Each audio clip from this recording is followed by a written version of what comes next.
Oh, wait. Now go ahead. You got 10 seconds. Talk again, Phil. Yo. Mike. All right, no. Last time we was talking, you were like real robotic. Here we go. Oh shit. What happened? No, it's like you guys are. I don't know if you guys are freezing or not moving. I'm trying to look at Neil's palm tree. That's the way I can tell. All right. All right, we're good. It's live. Everybody go share it on the thing. Everybody go share it. Gotcha.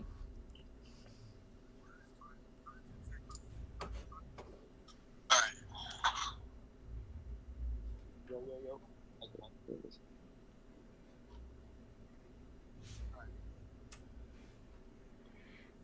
What am I sharing? On my page, we're live on Facebook right now. I don't see that shit, bro. It's on my page. It's not on there for me. Here, I'll tag you. I got it. Damn, that quality is trash. You said it's trash? Yeah, even with my 4K fucking camera, that's just trash. Mine isn't that bad on my phone. That's because Facebook dims you down to 720p. That's why. I don't know. Garbage. All right. So it's garbage. We live? Yes, we're live. Welcome to our first ever live show. We're coming straight to you from Utica, New York, and I'm in Schenectady. I'm in Cabo. You're in Cabo? Chilling with my boys. Hey, like I said, man, welcome to the first ever live show for IBTE Sports. I'm going to let my boys introduce themselves because this is the first live show, so I'm not going to do that for themselves. So y'all go ahead, introduce yourselves to the people. All right, man. You already know. It's your boy Neil, Stat Man. I'm here. IBTE, first live show. Appreciate y'all for joining us. Appreciate everybody for watching throughout the NFL season, but Stat Man's here. Man, King of Hot Takes, Kenny here. Like Neil said, appreciate you guys tuning in. Your residential Patriots fan here, Phil. Happy to be here. Let's get started. All right, so let's get right to it. The pick'ems. How did the pick'ems go, Phil? How did they go? How did they go, man? We have Kenny and Neil tied at 21 and 24. Mm-hmm. It was a rough day for everyone with picks. And we have me and you tied at 28 and 17. So this is going to be the deciding week. All right. Oh, shit. That's good. I like that. All right. Are we going right in the Super Bowl with it? Yeah. Oh, yeah. Going right to the Super Bowl. Right to the Super Bowl. Man, this is crazy, man. This is nuts. So, how were y'all feeling about the games that just passed? What's y'all takes on what happened, what took place in the games? You got Buffalo Bills, Ravens, you had the Saints, Bucks. How'd y'all feel? That's the only games that went. I'm just saying a few games. I'm saying overall, how'd y'all feel about the game? So what did the great Dennis Green say? They are who we thought they were. That one hurt, not gonna lie. I told you. we all picked them to win the game, though. Yeah, well, I was forced into it after you proved me wrong 5 weeks in a row. I have no choice but to finally show you some respect. Hold on, you're your own person. We don't force you in anything. I'm not talking about you. I'm saying Cleveland as an organization forced my hand. They forced your hand? They did. I picked against them for like 5 weeks, and they proved me wrong. Except for the week against the Jets, it proved me right. But listen, man. All I know is that the Packers got lucky, man. That's all I got to say. Oh, here we go. The Packers got lucky? Aaron Rodgers got lucky, okay? Aaron Rodgers got lucky that Aaron Donald had to play with a couple ribs broken. Them shits were busted, straight up. No ribs. They're lucky that's really it. Oh, no Cooper Kupp. That's really it, though. They really that's it. No, I just want to point out about the Browns. Yeah, go ahead. No, really, though, I mean, you shouldn't have an issue. You should have won that game. Chad Henne is the quarterback at the end of the game. You have a chance with the ball to drive. You don't. You have a chance to stop Chad Henne twice, and you don't. So, yes, the Cleveland Browns, to me, proved again that they're the Cleveland Browns, and they can't get out of their own way. I 100% agree with you. I mean, on the bright side, they made it farther than anyone else in the division. Positive side. Right, that's cute and all, but when Yeah. you see Chad Henne come into the third quarter and you're only down by 10 points, you got to be licking your chops saying we just won this game. Chad Henne played crazy, right? Yeah, he played balls to the wall. It was phenomenal. Listen, shout out to Andy Reid for not taking his foot off the gas pedal. Andy Reid Chad is Henne, nuts, I don't man. care. 4th and inches. He said 3rd and 14. Chad Henne runs for it. For his life. How many good coaches can Philadelphia Eagles fans just get rid of? A lot, because they don't deserve anything. Plain and simple. Besides that one pick, Henny played pretty good though. Not gonna lie. How long do you think this new coach lasts for them? What, 48 hours? 8 weeks? Depends on what quarterback he wants to start. Yeah, that's exactly what the situation is going to be. I think it's going to be Carson though, because he's Frank Reich's system, and that's when Carson was the best. Was when Frank Reich was their offensive coordinator. But again, I can't understand Philly because they're still like chasing Andy Reid. Like obviously Andy Reid was their coach. They got rid of Andy Reid for Chip Kelly. Didn't like Chip Kelly to bring in Doug Peterson, who was Andy Reid's right-hand man. Yep. And then you fire Doug Peterson to bring in Nick Sirianni, who was the offensive coordinator under Frank Reich, who worked under Doug Peterson. So you're just getting a skinnier version of Andy Reid every time. Bro, let me just say something. All I know is the Saints gonna lose. Oh, Felix, and we're gonna get right. Let's get to that game first off. Me as a fan, Already lost, and they still gonna lose. They lost. They bounced out 4 turnovers in a playoff game. You can't win like that. Drew Brees, I really don't understand how you could come in a game with an invisible cast on every limb of your body for the chance to go to the NFC Championship. I don't understand it. So I've seen. All right, obviously, I'm a Rams fan, so I've seen a lot of bad interceptions this year. Jared Goff throws bad interceptions this year. Yep. Drew Brees in that game threw some of the worst interceptions that I've ever seen a quarterback throw. I agree. Like that, like right now, if Drew Brees was sitting where I was in real life and that wind was blowing, his arm would be just flowing in the wind right now. That noodle arm just be flowing like a kite. It's time to go. It's very disappointing. Very disappointing. But honestly, overall, that shows a lot about the Bucs that they can get 4 turnovers and still only sneak by. I mean, what was it 20 to 30, Lawrence? Yeah. That's a sneak with 4 turnovers. They had 20. I believe they had 21. I think they had 21 points off of turnovers. That's the game right there. That's the game. That's a good point. Essentially, Neil, the game. That's a good. You said about Drew Brees played like trash. He still barely won. Then the week before, you played against a 4th, 5th string quarterback and barely won. So, yes, obviously people are, the Bucs are hot. Their defense is great. Yeah. But the Bucs' defense is not good. Yeah. Right? It's right. Like when you look at all of a sudden, that's what I was saying. Right? All of a sudden, where did the Bucs defense become good? They have not been good all year long. Corners have been suspect. The only you got the Dominican Sue. He played pretty well in the game. They have a really good run defense. Devin White runs defense. Devin White runs sideline to sideline. He played really well in the game. Like they have a good front seven. The DBs are very suspect. Right. But I don't know, man. It helps your defense look good when Drew Brees could not throw the ball more than 10 yards. Yes, that was on his own accord and not them. Yeah. That's what I'm saying. It's going to make you look good when I can clamp down and know you're only going to throw the ball 10 yards. As much as I hate to say it, because we all know how I feel about the Saints. We all know how much I hate the Saints and how much I hate Lawrence. But if Jameis Winston played that game, I think the Saints won the game. They probably won the game. Yeah.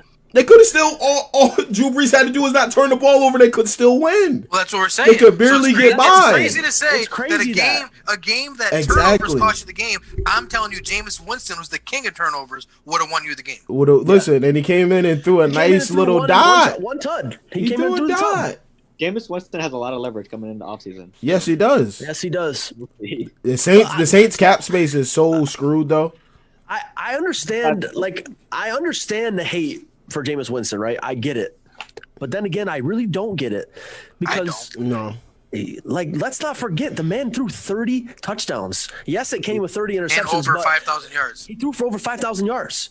And So yes, it came so with hold 30 on. interceptions, but So hold on real quick. Felix is giving his shout out to Felix though in the military. Is down at the inauguration holding it down and shit. But he said Green it's gonna be pretty much Green Bay against the Bills. But you saying Green Bay against the Bills? Who wins that game? Who wins the Super Bowl? If you saying that. if he's saying Green Bay, if he's saying Green Bay against Buffalo for the Super Bowl, I 100% agree because I picked Buffalo earlier in the year. Yeah. I'm gonna go Green Bay because what I saw them do to my Rams defense, the number one defense in the league, was just nobody stopping that.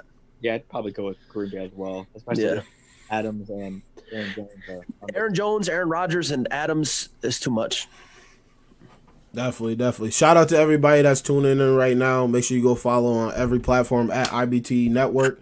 We also got my boys ats in the descriptions. Make sure you go follow them, especially my boy Phil. He's got the sports takes, even though Boston's not that great. And shout out to my boy Kenny and Neil. All right, man. So we had all those games go on. And we got to potential 2 quarterbacks, end of an era, retiring, and Drew Brees and Old Man Rivers. So what do you guys think about that? And what does it mean, or what did those 2 quarterbacks mean to y'all as y'all pretty much watch football growing up? Fuck Drew Brees. Don't care about him. Definitely shed a tear when Old Man Rivers passed by. But for the Saints organization, I think this is probably one of the best things that could ever happen to them. No more handcuffing the organization. Goodbye, good riddance. Love to agree with you on that, Neil, except the Saints still handcuff themselves because they committed so much money to Taysom Hill. It's not like they can go all in on a young quarterback right now. Mm-hmm. Right, but they won games with Taysom Hill. I know it wasn't great. It wasn't great. But who'd they win games against? They beat the Broncos. They beat the Falcons twice. But listen, they lost to the Eagles. Going into Denver against that Denver defense, which we know was no slouch this year, is with a backup quarterback. Wait. A wide receiver. It wasn't a quarterback. It was a practice squad wide receiver. Yeah, it was a wide receiver. I know. I was talking about the Saints going in there with a backup. I understand. I get it. I'm just saying. That game was pathetic. That wasn't good. No, I get it. If Drew Lock was the quarterback, they would have beat him. But did they beat the Falcons? I just said we won 4-12. You're bragging about beating the Falcons this year? Yee. Bad take. Oh man, I'm not the cop out. I'm not a Saints fan. I'm just saying, if I'm the Saints and I'm getting rid of old man, I'm getting rid of the old fucking noodle arm, right? We're getting rid of him. I would feel okay with Taysom Hill playing quarterback. I wouldn't feel great, but I would feel better than if Drew Brees was suiting up again. That's all I'm saying. Well, right, I'd feel better than Drew Brees suiting up, but I wouldn't like. That is all I'm saying. Respectable. Right, Drew Brees handcuffed the Saints for 2 straight years. Yeah, they did. He for sure did. I wanted him gone. I wanted him gone after last year. There's no way he should have played again this season. Yeah. No way. I even said that. I was cool with whoever's going to be quarterback. It's time for him to go because you need those money plays, those 50-yard bombs to get a chance to get pass interference, to get the ball at the 1-yard line. That was gone at that point. Yep. But see, at the time when he said he was coming back, though, you guys didn't have Jameis yet. So I'm going to – the same thing like I said about with Ben last week with the Steelers, about him coming back. Like, they didn't have a succession plan in. Like, I don't think that Taysom Hill is ready to lead the team for 16 weeks this year. So I do understand – like, at the point of last year, I get why he came back because it's not like you guys had somebody who can step up and be ready. This year, obviously, you have Jameis, who was on the roster last year. Taysom now has experience – be it against shitty teams, but he has experience as a starting quarterback. Like, now if Breeze leaves, he's leaving them in a better place than he would have last year. Yeah, definitely. Yeah, going off of Breeze and Rivers is just sad to see 2 for sure Hall of Famers just going off. I mean, obviously they could have went off on better height. Oh, go ahead. Breeze and Rivers, both of them. I'll let you finish. Go ahead. It just sucks to see him go on such a low note, but I mean, they've had such great careers and moments. Breeze with the Super Bowl, breaking many records. Rivers being a tough dumbass sometimes, but still lovable for all his quotes and stuff. It's just sad to see him go out this way, but eventually career's at the end. I'm very, very, very happy that you brought that up. Yep. Drew Brees, without a doubt, first ballot Hall of Famer. Okay, Kenny, we can agree on that, right? 100%. We're all in agreement that Drew Brees is a first ballot Hall of Famer. No doubt. No to doubt. say any different, you don't know football. Phillip Rivers. I said for sure, not. I don't think Phillip Rivers is a Hall of Fame quarterback. No. I'm sorry. They're empty numbers he put up all the time, and then he Come never on, man. performed in the postseason. I'm sorry. I Never performed in the postseason. I'm sorry for anybody that. I'm sorry for anybody. Keenan.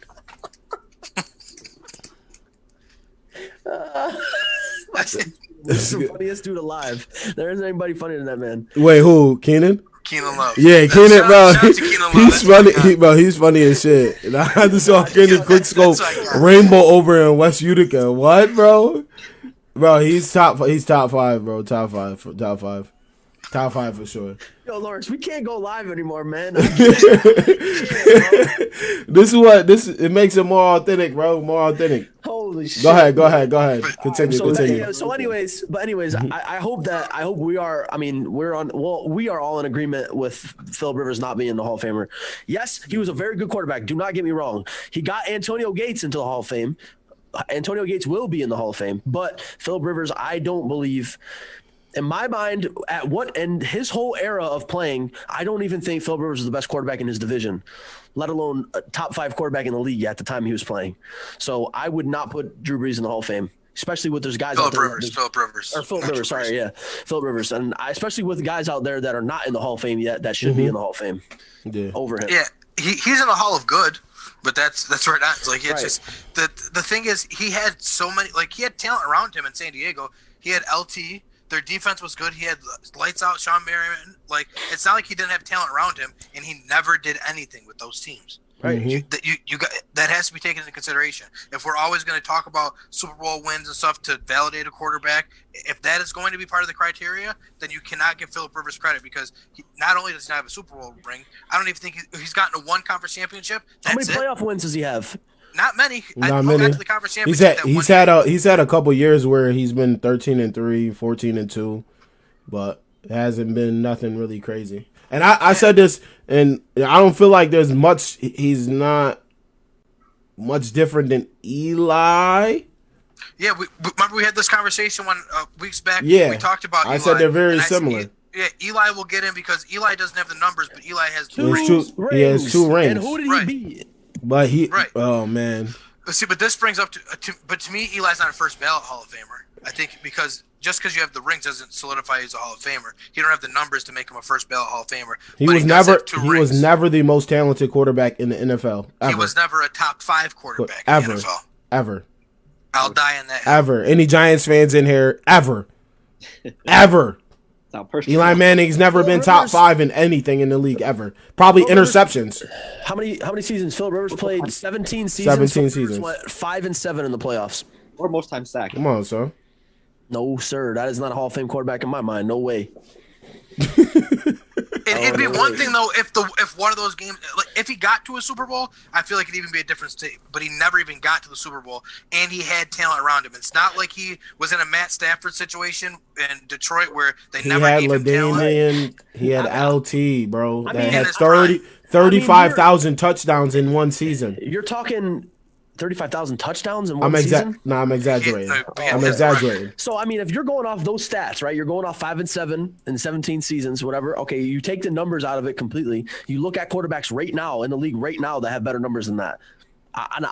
Jared Goff has been to a Super Bowl and has better playoff record than that right now. Well, let's think about it. This Rivers doesn't have an MVP, never even been in MVP talks. Right.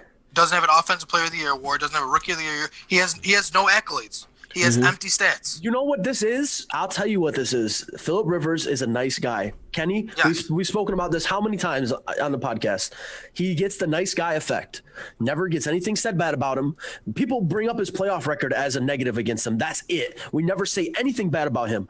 Oh, he's a gunslinger. Oh, he's tough as nails. That Phillip Rivers, man, he'll lead your team to what? Losing playoffs. Right. It's like, I mean, it's great. You've had a couple of 13-3 seasons, 12-4 seasons. That's nice. But as soon as the playoffs start, I want to trade you because I know I'm not going to win anything with you. Yep.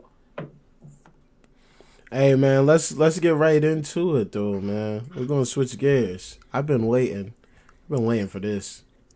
So, we gonna do our picks? Wait, we gotta pick them first. Oh, right? do we? We haven't. We beat didn't. them we yet. didn't do it. We went right into the old people retiring. I completely forgot. All right. I'll give you my picks right now. It don't even matter. Yeah, go ahead, man. Go ahead. I got Green Bay. I got Green Bay by 14, and I got the Bills by 7. I got the Bills by 7, and then I got Green Bay and Buffalo in the Super Bowl. And all I'm saying is, Buffalo, better hide your fucking folding tables, all right? Sell out the folding tables. Put them away. Yeah. We're gonna sell them. Shout out to the Dick's Sporting Goods in Buffalo, who put the folding tables right near all their Buffalo Bills gear. Smart. Marketing 101 right there. I mean, Drake said it best, man. He said it in a song. Shout out Buffalo. He knows. He knows what's good. Shout out Benny the Butcher. Shout it all out. But Green Bay wins the Super Bowl, by the way. Green Bay. We'll save that for next week. If you go back, I can't remember when it was. It was a while ago at this point. We asked about Super Bowl contenders on either side of the division, and I said, or on the conference, and I said Green Bay was the only team in the NFC I saw get to the Super Bowl this year, and I'm going to stick by that. I'm still going with Green Bay. And on the other side, I said it was only Pittsburgh or Kansas City. Well, obviously Pittsburgh's out of it. Kansas City's still here, so I'm going to stick to it. I'm going with Kansas City. Obviously, this is me banking on Patrick Mahomes playing. But, I mean, who knows? We've seen crazy things happen before. It's not impossible. But I'm still going to go with the Chiefs, and I'm going to go with the Packers. I think that the Packers are unbeatable right now. And the Chiefs, obviously, with Mahomes, are just a different animal. The Bills are playing great. I just think this is the end of the road. Okay, so let's take a pause right there. Felix chimed in again. He said, so do you guys think QBs are to blame for playoff losses? Yes, because when they fucking win, they get all the credit. They get all the praise. Because that's all. It's a quarterback game. You can see it now. As soon as a quarterback they get touched by a fingernail, it's a penalty. So they're gonna get all. They have to get all the blame. The defense can get torched for 600 yards. It's the quarterback's fault because the quarterback's gonna get all the praise if they win. If you look at the 4 quarterbacks remaining in the league, right? Just gonna say that 4 quarterbacks in the playoffs right now that are left, they were all top 4 in the league this year. MVP caliber all year. And now you always go back to the famous saying that defense wins championships. Not anymore, does it? Nope. And we saw it firsthand in Green Bay. We saw it. These defense are about to get lit up. We saw number 1 defense versus number 1 offense in Green Bay, and who prevailed? Number 1 offense. If you do not have a dynamic quarterback anymore in the NFL, you cannot win games. Exactly. go back. You can win games, but you cannot win championships without a dynamic I was just gonna say, glad you said that because I was just saying, look back at like last year's Super Bowl. You get all the, the 49ers got there. Oh, look at their defense. They're so great. Yeah, but their quarterback was Jimmy Garoppolo. And when it came time to sack up in the Super Bowl, Patrick Mahomes went nut and beat him. That's what happens. You cannot stop the Kansas City Chiefs. If you look at their losses, their last 12 losses, the combined scores for those games were like 80 plus. You have to outscore them to beat them. And anomalies where you can get a defense that will hold them to under 30 points. You got it. Nowadays, defense is great to have. It'll get you through a regular season, but you got to have a quarterback that can sling the rock, man. That's all. Yeah. That's what it comes down to. Quarterbacks are very, very crucial. It's not like how it used to be. Another good example is if you look at these 4 teams left, all 4 teams have a star wide receiver as well, at least one. But I'm going to disagree with you here. You don't need a star wide receiver to win a Super Bowl. No, they're nice. They're icing on the cake. I didn't say that you need a star wide receiver to win a Super Bowl. I'm just saying, if you look at the way the league is going, we used to pay running backs, running game get you to playoffs. Da da da da. If you look right now, you name the 4 teams left. You got Stephon Diggs, you got Devontae Adams. And I don't know, who would you say would be the number 1 in Tampa Bay? You got Mike Evans. Mike Evans, definitely Mike Evans. And then in in Kansas City, you got Tyreek Hill. I'd say Travis Kelce. Travis Kelce. But Tyreek Hill's their star wide receiver. So, just saying. All right. So, who is it? Whose pick 'em is it? Is it Phil? Yeah. Do I want to go to act or do I want to go for the win? Because me and Lawrence are tied at the moment. You know what? I'm going to just wing it here. I'm going to go both upsets. So I got Tampa Bay upsetting the Packers. I just see Brady going to the. I see him winning one more championship before he retires, and I think this is the year. Then after that, he's not going to win another one. He's probably going to retire next 2 or 3 years tops. And then for Buffalo, the Mahomes injury it scares me a little. Not going to lie. If they're hyping it up this much, where it's possibility he may not play. Who knows if he has the ability to play at 100% or he can even finish the game. So I see Buffalo taking full advantage of this. I have them winning as well. So it's going to be Tampa Bay versus. I'm gonna say Buffalo. And I think it comes down to the rookie kicker sweating from every part of his body. He's gonna literally make a kick to send them to the Super Bowl. And then I'm gonna go with the Packers, man. AR is a bad man. They're too good, man. They're too good. Is a bad man. Like it's tough. Like watching Devontae Adams last week, like you can't. He'll catch a pass in the telephone booth on you. It doesn't matter because Aaron Rodgers will throw him open every time.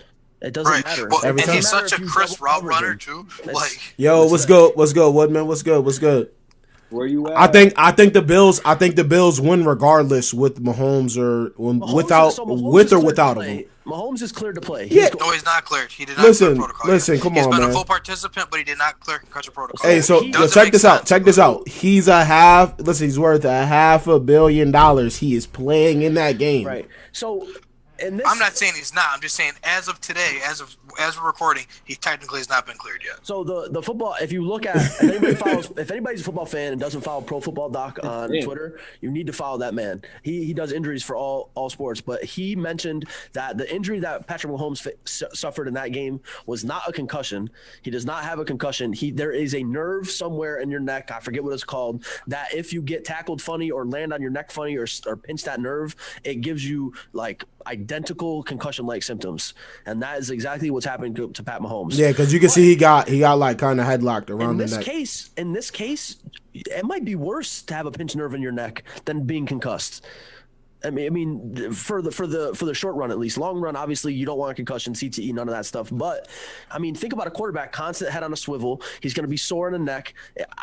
I don't know if Mahomes plays. How good is he going to be? Obviously, he's fantastic, best quarterback in the league, but.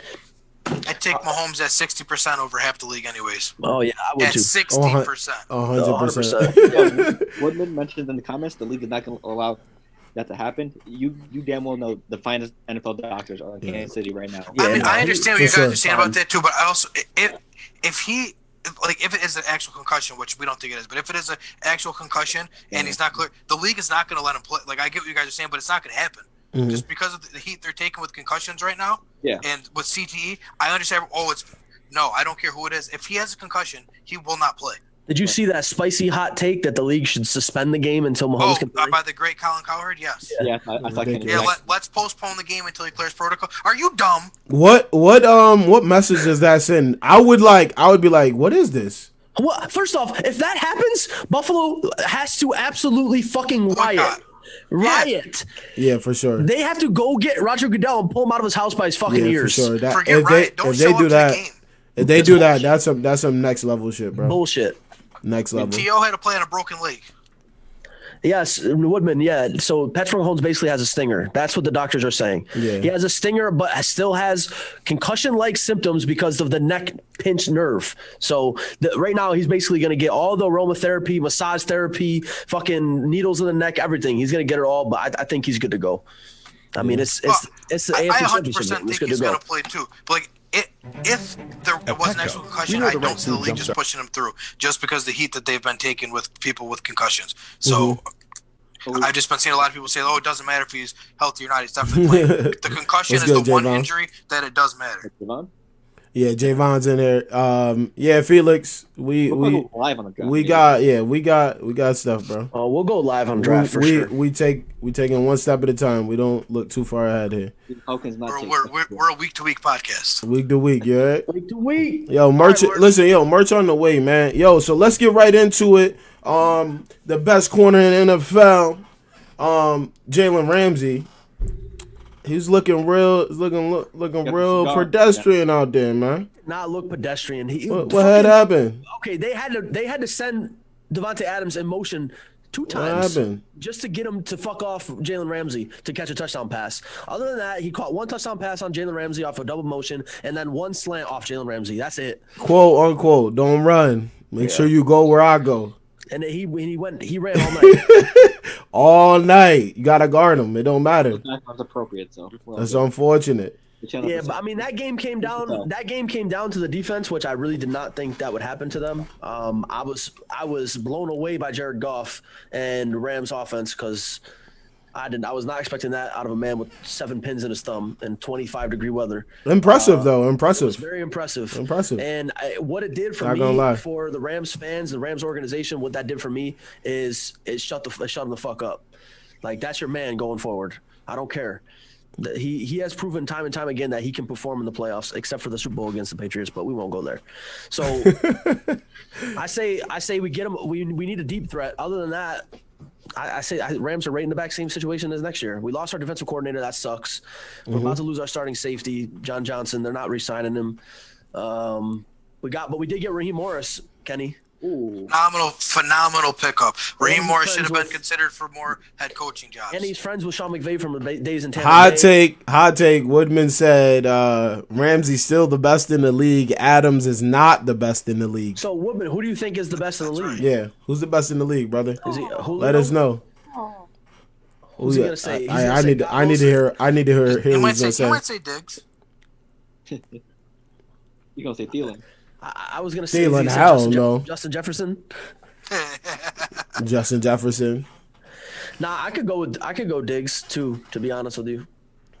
Are we talking for this year or in general? He's saying. Yo, listen, while y'all in here, man, make sure y'all go to the every platform and go follow at IBTE Network. If you haven't, make sure you subscribe to the YouTube channel, follow the Instagram, the TikTok, all of that. Cause y'all in here, y'all rocking with us. We appreciate y'all, but we need those interactions and impressions up. Yep. Our first TikTok is gonna be Neil doing the. Come on, man. We on Anchor too. We on everything. We on Google Podcasts. We on. He said Diggs. I agree. He said Diggs. Told you. Diggs is a monster. I like it. I love it, but I don't think Diggs is better than Devontae Adams. I'm sorry.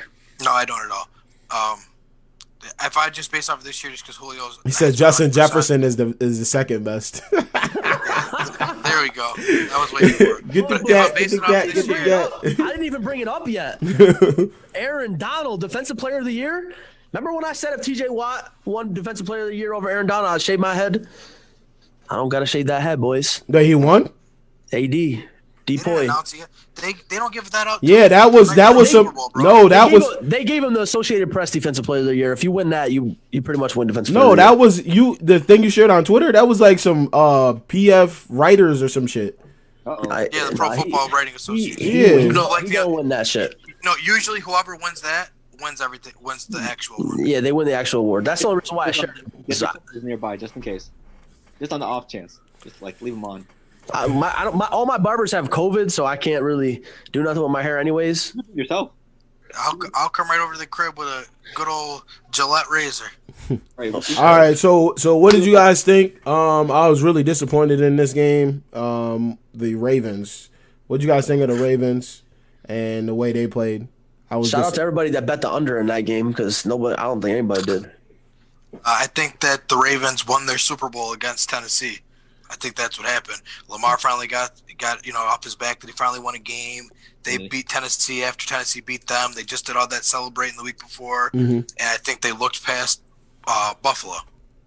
Yeah, definitely. That's what it looked like. I mean, I don't know what other excuse there is for. I mean, obviously Buffalo's great, but to only put up 3 points, you just came to that game not prepared.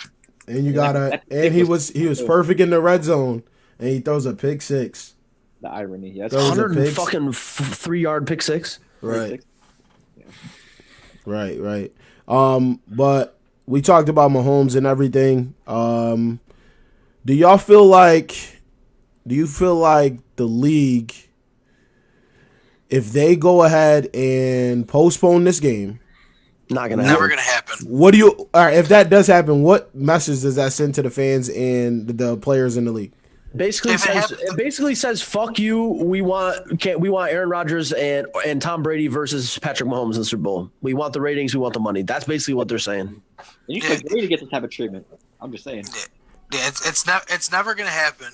So I'm not even I don't expect it to happen. concerning myself with it.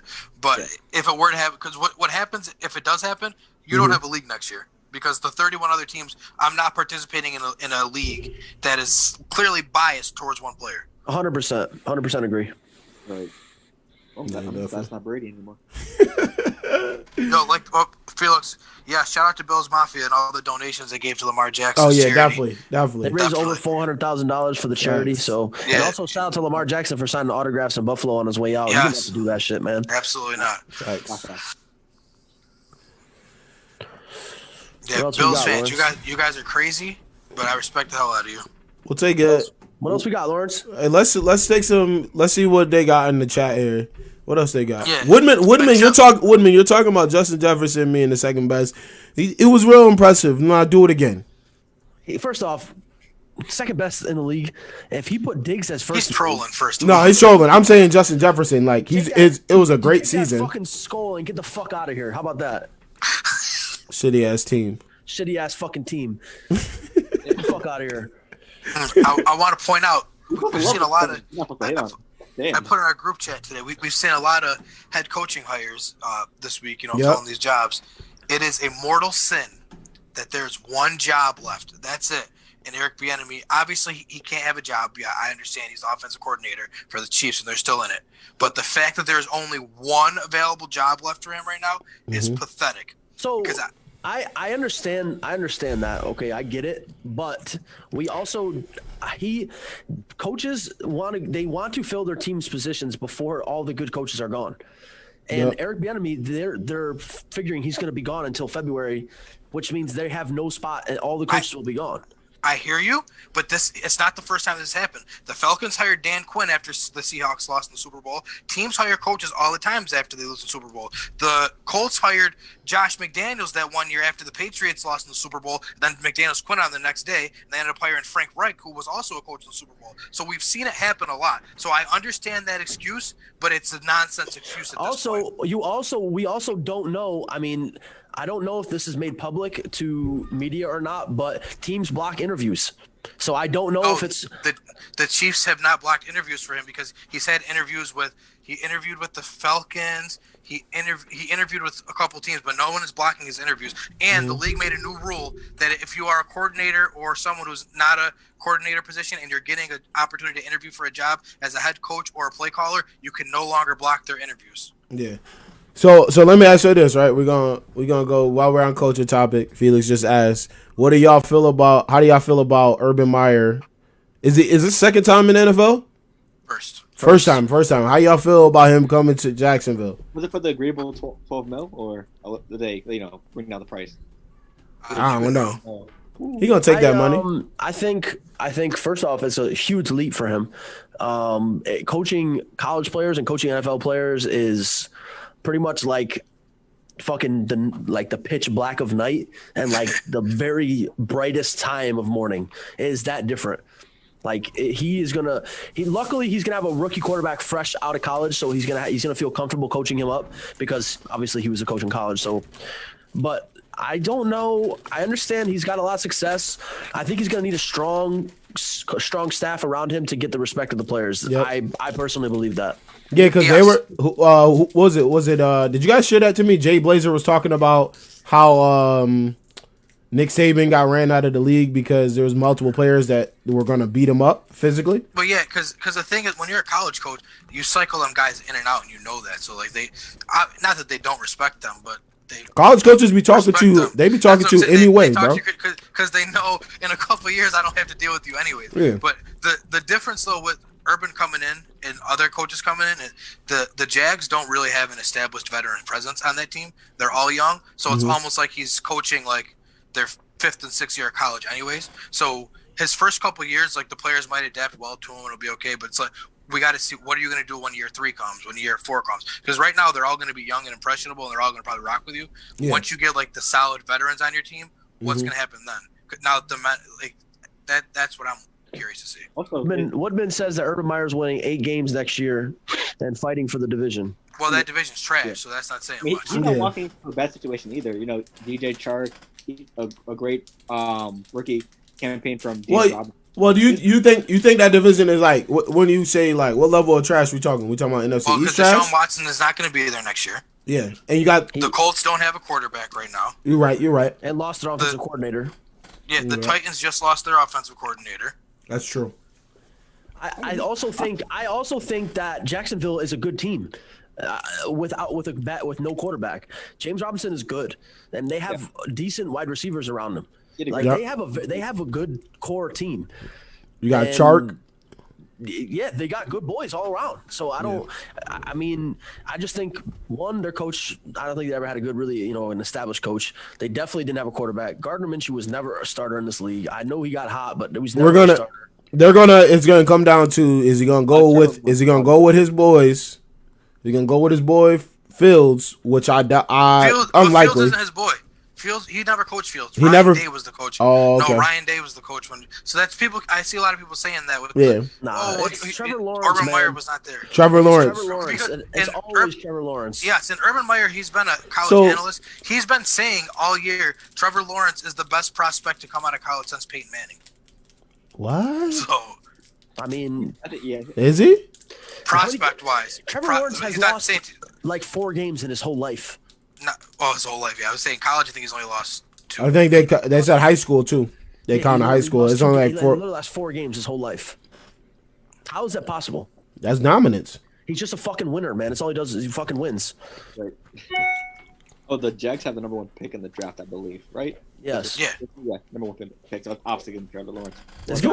It's Lawrence. It's got to be Lawrence. We'll definitely throw together mock drafts. We'll put together our first 32 picks on the podcast, and we'll put that shit out when it gets closer to draft season. For sure. Don't worry, we got you guys. Yeah, too many variables right now. We got to see. Who's picking 32 or not? Yeah, right. Exactly. All right. So, go ahead.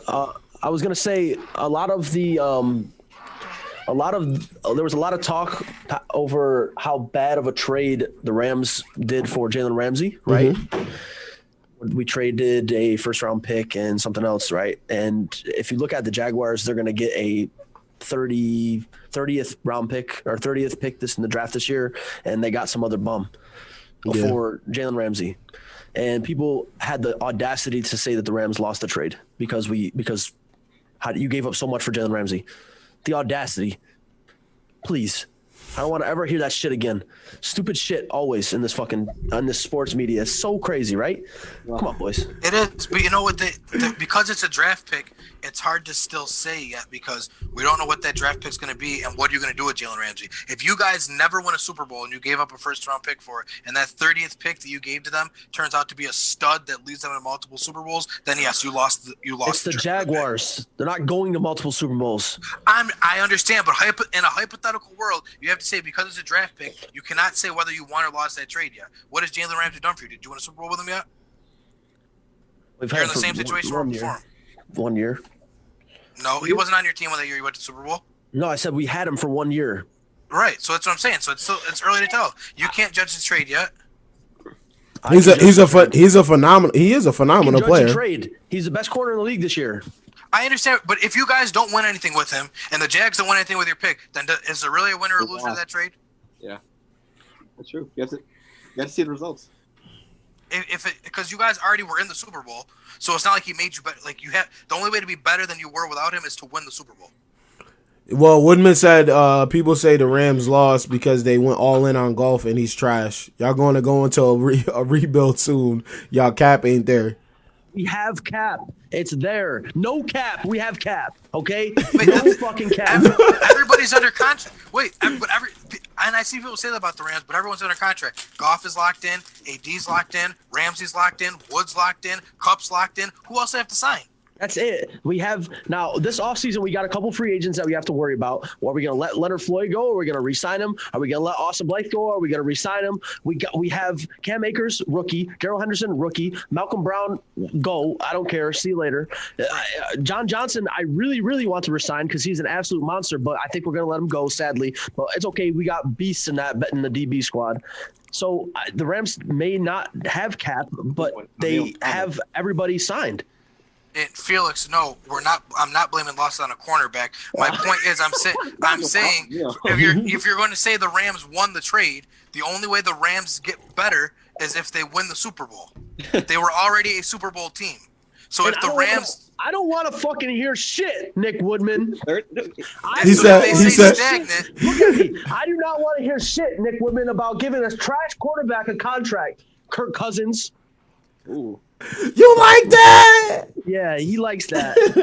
Cup is 30. I agree. In Woodman, so he old as dirt. He went to college for like 5 years. If you're saying that they're all old, that means they'll retire soon and come off the books, or when their contract are up, you just don't re-sign them. So they're not in cap hell. It's not like they don't have young guys they have to sign. We're not like the Saints who are like negative cap. We still have to sign their young quarterback, right? That is cap hell. Yes, we'll get into it. You got Ryan Ramczyk, Marcus Williams, Lattimore, Alex Anzalone. You got Cousins is better than Jared Goff. Get the fuck out of the chat. Get the fuck out of the chat. Get him out. Jesus. Get him out. Yeah, get him in. I'm not gonna even address that one. I'm just gonna. We're gonna. Lawrence, the streets. The streets say Marcus Williams ain't coming back. Ooh. The streets say. The streets are reliable. Listen to me. The streets say. I know who has to go. The streets say. I know who has to go. Just picked up Terry Fontenot, the assistant GM in New Orleans. Mm-hmm. Streets say that boy might bring Marcus Williams to Atlanta. Yeah, I know who has. Unfortunately, the people that are going to get signed from the young core is going to be Ryan Ramczyk and Lattimore. They're going to let everybody else walk. Unfortunately. If anybody plays fantasy football, draft Cam Akers all day next year, Felix, all day. I wouldn't. If you got late round pick and he's available, late first round pick, draft him. He's going to be the workhorse next year. Goff, I draft him in the first round. We don't know about. Not doing that. We don't know about. No. We don't trust him. I didn't say first pick. I said if you have a late round. First round. You said late no, I would not take him in the first round. No. If all your running backs. That means he's gonna be a top 10 pick. 100%. Never. Okay. I'm not doing. Why would I take that? Matter of fact, I'm gonna play in the league with you, and you pick him. You pick him late in the first round. I would. That's free money. I would 100% take a free money on him. 100%. I would. Jeez. 100%. We're gonna play this clip in the beginning of the draft. All day. Draft that man. Draft that man. He said Kirk threw for 4,300. Goff threw for 3,900. That's irrelevant. W goes to Kirk. Okay. That wise. Okay, if we base it strictly off of yards, Jameis led the league in yards the year through 30 interceptions too. Moving on. Jameis was the best quarterback in the NFL. We are moving on from Nick Woodman. Okay. All right, so let's wrap up. What anything else? Any last words for the NFL before we chime in on the NBA? Yes, IBTE Fantasy Football League will be a thing next year. You're looking too far ahead, bro. 100%. We worried about right now. We gotta get through the 2021 season. We don't even know if we're gonna be alive by that point. All right, so I would say, obviously disappointing end to the season for us. Lawrence, I think you would say the same thing. I'm used to this. Yeah, so I mean, I would just say, as a Rams fan, I was disappointing end of the season, but in that game, I mean, I didn't expect to win the game going into it. Goff's thumb, Cup was out, AD was hurt, but I'm gonna sit on the couch. Me and Lawrence, it's okay though. Y'all are wild. It's okay though, because Phil, I would rather fucking be dead than be a Patriots fan right now because y'all don't have shit. And Kenny, you haven't said nothing to me, so shout out to Kenny. But I'll sit on that couch with Lawrence, but way on the other side because I don't want to be near that motherfucker. All right, so sitting on a Saints couch. That's crazy. We're on the couch together, boys. Me and him. Felix, you don't dictate what goes on. Plain and simple. Shut up, We're Lawrence. gonna just say that. We're gonna say that right now. Anyway, Felix. I'm with anyway, Felix. Shut the fuck up, Lawrence. anyway. Another disappointing 4-year anniversary of just disappointing exits of the playoffs for the Saints. I'm completely numb. I wasn't surprised watching the game as the clock hit the third quarter. It was another year of just what the fuck again. And Drew Brees, I love you, bro, but you should have retired last year. You went out like a fucking sucker. It was really disappointing. And like you said, Kenny, Marcus Williams may walk because we got punching bag as a safety, and he's more feisty and all that stuff. A bit more quicker than him and all that. So he got two. He's a good DB and all that. And then you got Jenkins locked in for the next 2 years, I believe. Are you talking about Janoris or Malcolm? Talking about Malcolm. So you got those two safeties. I could see the scenario where Marcus Williams isn't in the plans where he can't walk away. And then I think they lock down Davenport, Ramczyk, and Lattimore. They find a way to do it. I don't know how they're going to do it. The interior defensive linemen may walk because there's two of them that are up for deals. Cam Jordan? The streets are talking too. Trey Hendricks might become available too. Yeah, Just tell me what the streets are telling me. Can I get that too. Can I get an at? Can you at the streets for me? Because I would like. Yeah, to see I hear Kenny. I've been looking at all this shit too. Yeah, because, I can definitely confirm it. They say they even on the Saints pages on Instagram they're saying the same thing. The GM from New Orleans, so all the things I've been reading are like upcoming free agents that are likely to walk from the Saints that Terry might bring over to the Falcons, and Trey Hendrickson and Marcus Williams were the top two on the list. Yeah. So we'll see what happens. I'm really happy with what the Saints were able to do. Shout out to Mickey Loomis. Woodman, we saw you. They have negative $27 million. We understand what you're saying, but who do they have to re-sign? They only have to re-sign John Johnson, like Neil said. Yeah. Everybody else is under contract. It's not like they have to bring back. He said Neil looked like Dylan. Oh shit! Shout out Dylan. We look good then. Yeah. All right. Go ahead, Kenny, Phil. On your wrap up for the season, y'all's was ended a while ago, but listen, I've been on to the draft since week 13. I've been telling you guys. Week 13. Women, just listen. The Rams have $11 million of free cap space right now. Yes, they're $22 million over the cap, but they have $11 million of free money to spend. They have $11 million free, and that's without any restructuring done this year. All right, so go ahead, Kenny. All right, let me finish. Damn, but on to the draft, Falcons. I think now that we brought in Arthur Smith, we probably don't go quarterback at this point. Mm-hmm. But I think if Justin Fields is on the board, it might be too hard to pass up because you might not get a top 5 pick again. And I just want to shout out Pittsburgh. I think you made a sneaky good signing today, bringing in Dwayne Haskins. Huge arm. He's going to fit in your system real well. If Ben does come back, give him a year as a backup, maybe bring him back the year after. If Ben decides to hang it up, I think you're in good hands with him. All right.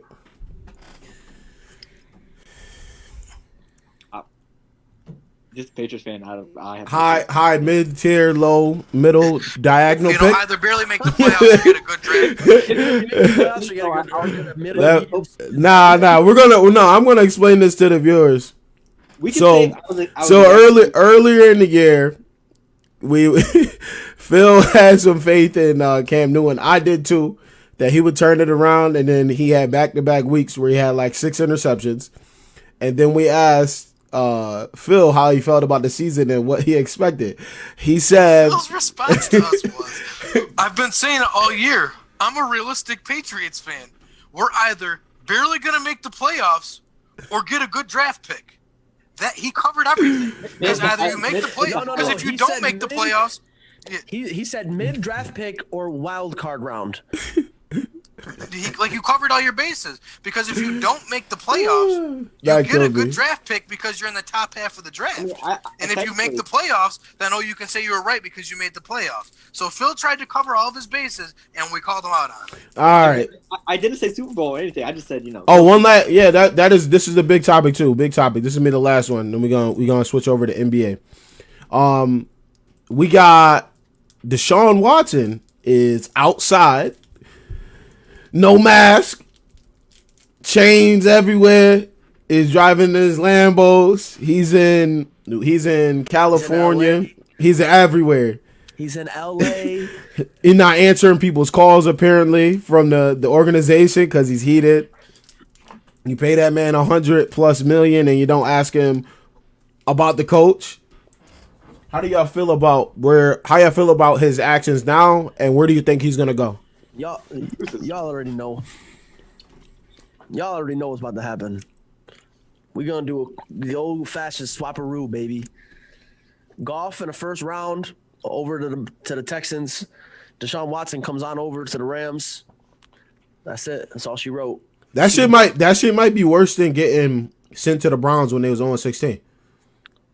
We're getting sent to the The Texans, yeah, the Texans right now. For sure. That might be worse. That's pretty bad. Well, they got Brandon Cooks. They got David Johnson. And that's about it. That's all they got. David Johnson over the hill. Brandon Cooks is on his way to being over the hill. Yeah, I'm wishful thinking. I hope we get him on the Rams. But I think he's gonna stay in. I think he's gonna stay in Houston. I don't think he's gonna go. He doesn't really have much of a choice. The only other viable option I think for him is Miami, like I've seen people say, because maybe you go Tua and then you say, "Give me my draft picks back that I gave you for Tunzel." Yeah, and I think they have tons of cap space too, right? Yeah. Also, well, the good thing is though, like they wouldn't have to eat a lot of the money though. Like they'd still have to finish paying Watson, but I think the way it works with trades is like Houston would still have to pay some of the bonus or whatever. Yo, Woodman is crazy. He said, "Nah, golf will be fine." He is white. I don't even know what that's supposed to mean. I don't even know either. Like, no, because they say Cal McNair in Houston. That's part of the reason why Deshaun Watson wants out, because like he's been quiet on social justice issues and stuff like that. So, what's good, Anthony? What's good, man? What's good? We about to. So, man, I think Deshaun Watson. The scenario he leaves is like Nil says. I think it's going to be a swap between. I can see the Rams doing that because of the big contract. And then the 49ers too. It would be big contract for big contract. It'd be the 40. I think the 49ers too, because Jimmy's got that huge contract too. Right. So I think that's the only way it could work out. Side note with or that, a team like Chicago. Oh, go ahead.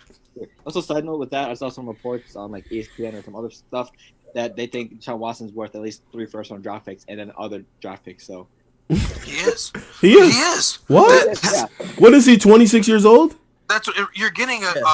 I'm selling everything. That's not, if I'm a team that feels I'm a quarterback bro, away. What? Like if I feel I'm a quarterback away, am I going to try to draft my quarterback and not know what I'm going to get, or do I get Deshaun Watson as a known commodity? He's not even 26, dude. He's 25. 25 years old. I'm giving a whole Saints defense away for him. That's what I'm saying. Like if you're a quarterback, get him out of here. A team like the Saints, who you're going to be a quarterback away when Drew Brees leaves. Why would you not give up your next 4 years first-round picks if you think he takes you over the hump? That is very true. I understand you're giving away your next 4 first-round picks, but you know what you're getting in Deshaun Watson. It's not, let me draft a quarterback and wait and see. All right, so. It said he wanted to throw. Oh shit, my fault. I just saw that. But yeah, honestly, if the no trade clause plays a big part in what happens here. Obviously, Deshaun Watson can waive it if he wants to. Yeah. But he has a significant say in where his destination goes. So that's a fact, Steve Depot. Yep. If I make over $100 million like Deshaun Watson, I want to get traded somewhere where there's no taxes. Hello, because Florida. He's in Houston right now where there's no taxes. We just saw James Harden got traded to Brooklyn. What happened? Had to pay that bread. Yeah, Florida too. Mm-hmm. That's why that Tua trade becomes very likely as well. Mm-hmm. And Miami's a great place because they got a first-round pick this year again. He has a no trade clause too. Yeah. Everyone doesn't realize that. So he gets final say where he goes. Final say where he goes. That trade clause, he says, nope, I'll stay right here. If they say, oh, you're going over to, I don't know, some shitty fucking team, who knows? They might say, oh, you're going over to Minnesota. He'll say, I don't want to go to that shit fucking team. Fuck Minnesota. And stay his ass right in Houston until he gets where he goes. Otto asked how we feel about Steelers picking up Haskins. I touched on it a little bit earlier. I think it's great for him. I think if he gets a chance there, he's going to thrive. I think this is his last chance, though. If he can't work in Pittsburgh, no one's going to give him another chance. This is kind of like the Antonio Brown effect here. Not to the extent of his greatness, but to the extent of his behavior. It's especially at that position where you're a quarterback and you're supposed to lead your team. He's holding himself back right now. Yes, which we all know he can play. We all know that. Like, this podcast has been big fans of Dwayne Haskins all year long. We know he's a baller. We know he can play. We know that he leads men. Like, his team loves him. We saw on the sidelines everything. They hated to see him go. He's just got to get his fucking act together, man. It's not that hard. I think getting released from that team was an eye opener for him, though. I think he's gonna strive, and I think Big Ben should get the fuck out too. And I think him going with a guy like Tomlin is only going to help his development. I agree with that. Like, as a leader. And, a black head coach, a black quarterback definitely have that. No, it really does. Yeah, for sure. Definitely has that connection.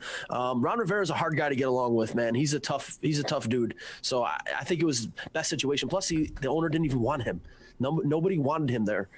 It's terrible. It was a terrible situation for him. So I'm glad he got out of there. Yeah. Also, side note, Ant mentioned in the I was just gonna bring that up. Yeah. If Aaron Rodgers wins it all this season, how close does it become?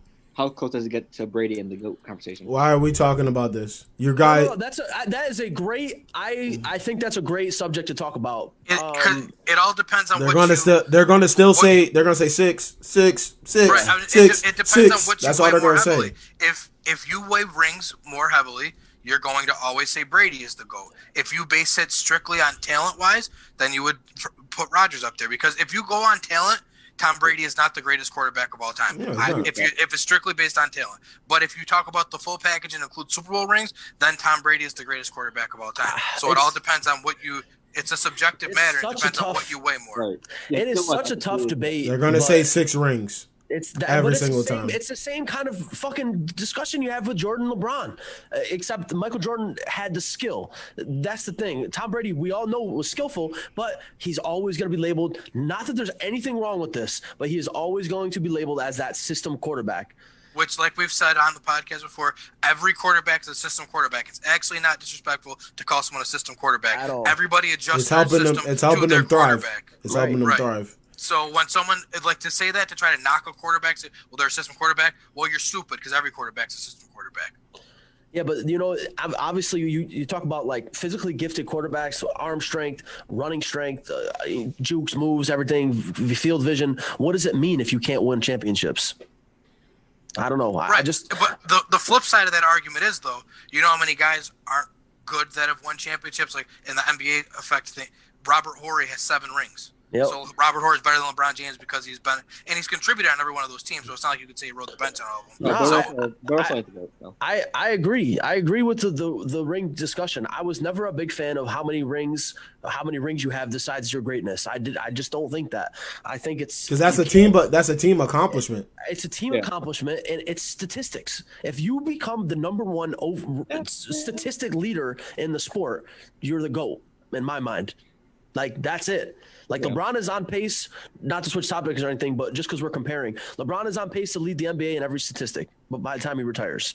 Something that it would be a crazy, crazy feat. And Aaron Rodgers still has about 6 years left, so we don't know. Anything can happen. And I think if Aaron Rodgers wins this Super Bowl, I think people will start to talk about it a little more. And they should. And Ant says Tom is clutch, and that's what separates him.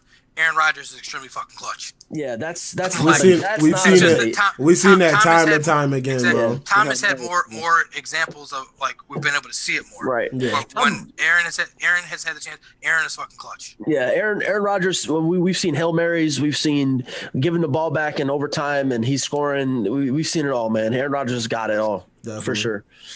Just to try to wrap it up with the topic. Everyone has their own definition of who the GOAT is. There's not going to be like everyone that's going to agree on one thing. It's either going to be one side or one side. For Rodgers, skill-wise, I believe he's better than Brady. Mobility, he has the mobility that you need in the quarterback, especially now, and it would even help back then. But career-wise, accomplishments, you have to go with Brady. So it really depends on who you're asking, to be honest. There's no one certain answer because everyone's going to have different opinions and stuff like this. It's kind of hard to solidify on who the GOAT is. That's why these kind of debates are tough in this day and age. Rodgers has a ring, does he not? Yeah. Anthony, Rodgers has a ring. He has an NFC championship. I mean, he's clutch. He's proven it time and time again. He's clutch. He's that dude, and he has no fucking help. Admir's asking Eli or Rivers who had the better career. Oh my gosh, Eli Manning. They both suck. We touched on it earlier. We said they're both mediocre. Philip has better numbers, but Eli has won twice, and like we've just talked. We just spent a lot of time on it, saying Super Bowl rings aren't the end all be all, but that's what everybody uses in an argument. So at the end of the day, when history looks back on it, they're gonna say Eli won 2 Super Bowls and has 2 Super Bowl MVPs. That defense. Jesus Christ. Yes, he has 2 Super Bowl rings, but it's who he beat in the Super Bowl. He's trash. Right, exactly. He's trash. He beat the Patriots team that was undefeated, correct? Bro, we can pick 10 quarterbacks in the league right now that we pick over him. Who? In his height. Who? Eli. We can pick 10 quarterbacks, right? He's not that good. I agree, but he also played great when it mattered. That is very true, but he's not that fucking good. No, so if I'm picking him or Philip Rivers, I probably would pick Eli. I'm taking Eli Manning over Philip Rivers. That's what I'm saying, but it's not like he did it's not talking about an all-time great in Philip Rivers. Like, he did not impressive. Make it more complicated for me. Tell me somebody good to pick between.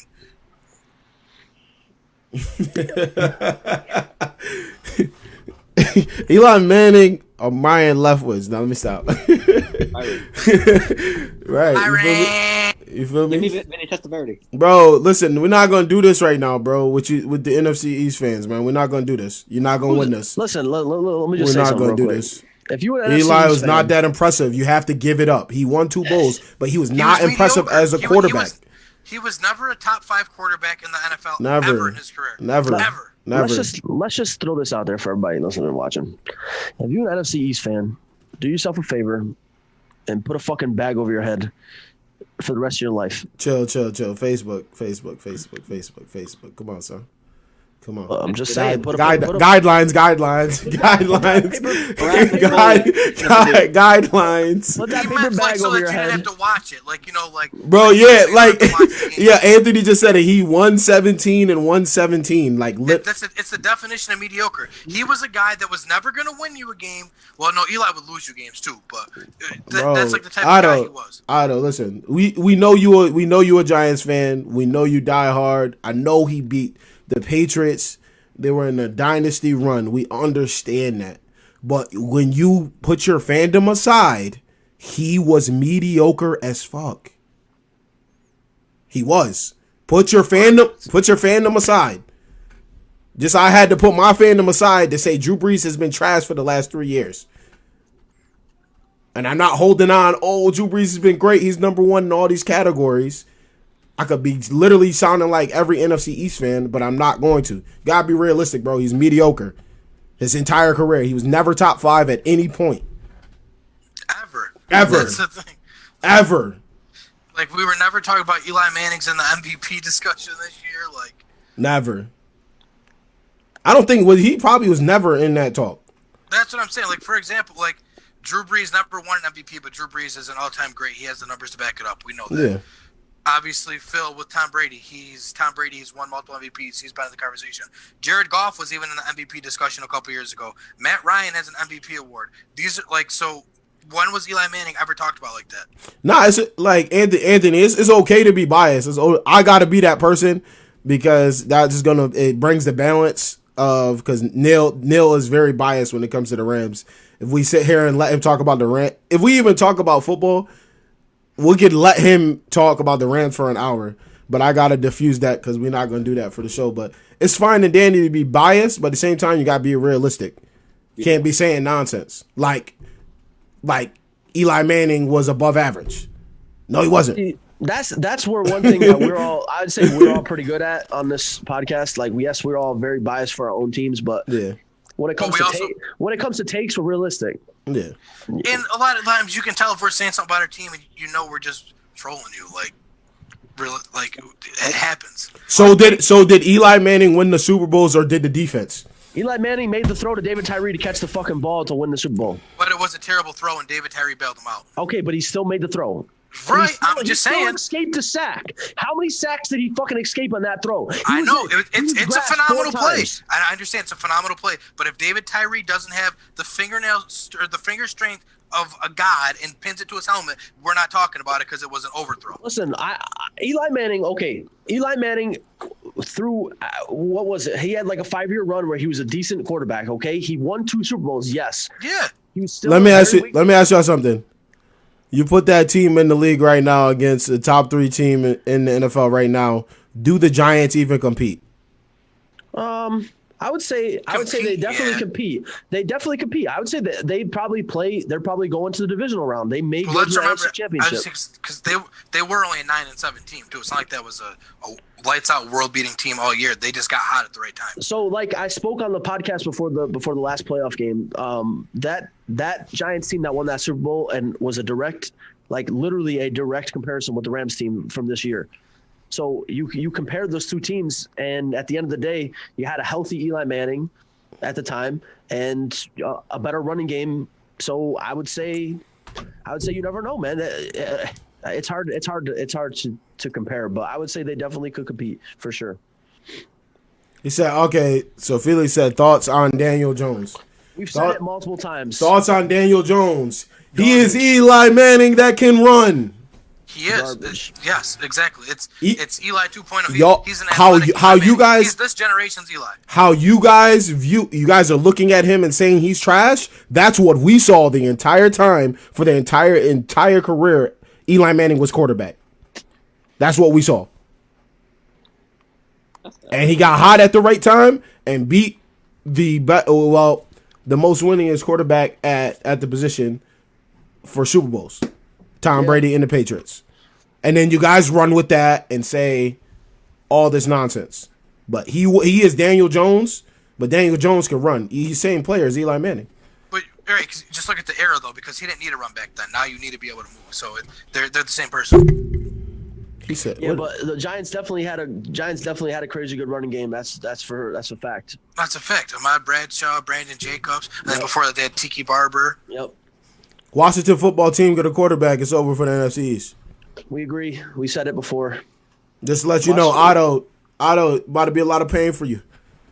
Giants ain't winning shit. It's over for them. Yeah, listen. Give Washington a quarterback. Even with Alex Smith, they're going to run that division for the next couple of seasons. You got a quarterback with one leg, and Otto's saying since you're shitting on his team, Hill ain't never going to be a good starting quarterback. We know. But again, y'all got to watch the podcast if you're going to try to hurt our feelings. Yeah. We've all said this. Like, we know this. We know this.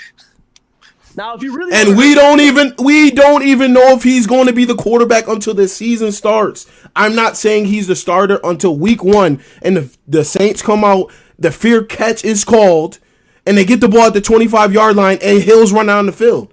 Other than that comment doesn't make any sense. And he's better than Daniel Jones. Who is? Taysom Hill. He's better than Daniel Jones? He's better than Daniel Jones. I'll take him I will take him 10 out of 10 times. I am not. I'm not taking Taysom Hill over Daniel Bro, no. For the sample size I got from him, that's fine for me. I'm not picking Daniel Jones. Oh. He literally has time lapses when he gets the ball. Put Daniel Jones on that Saints team. It's a completely different quarterback. Why? Completely different quarterback. Why? Because he has a fucking weapon to throw the ball to. He has a running back. That sounds like a front office problem. Who did he have this year, though, is what I'm saying. You look at Daniel Jones, he had Wayne Gallman at running back, Devontae Freeman, who we've all collectively agreed is garbage. Trash.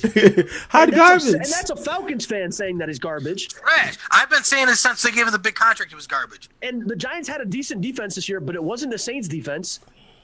Daniel Jones goes into a Saints team that has Alvin Kamara, that has a crazy good defense, has one of the best wide receivers in the league. Like, it's a completely different game. Has an offensive line that's competent. You're a product of your environment in the NFL.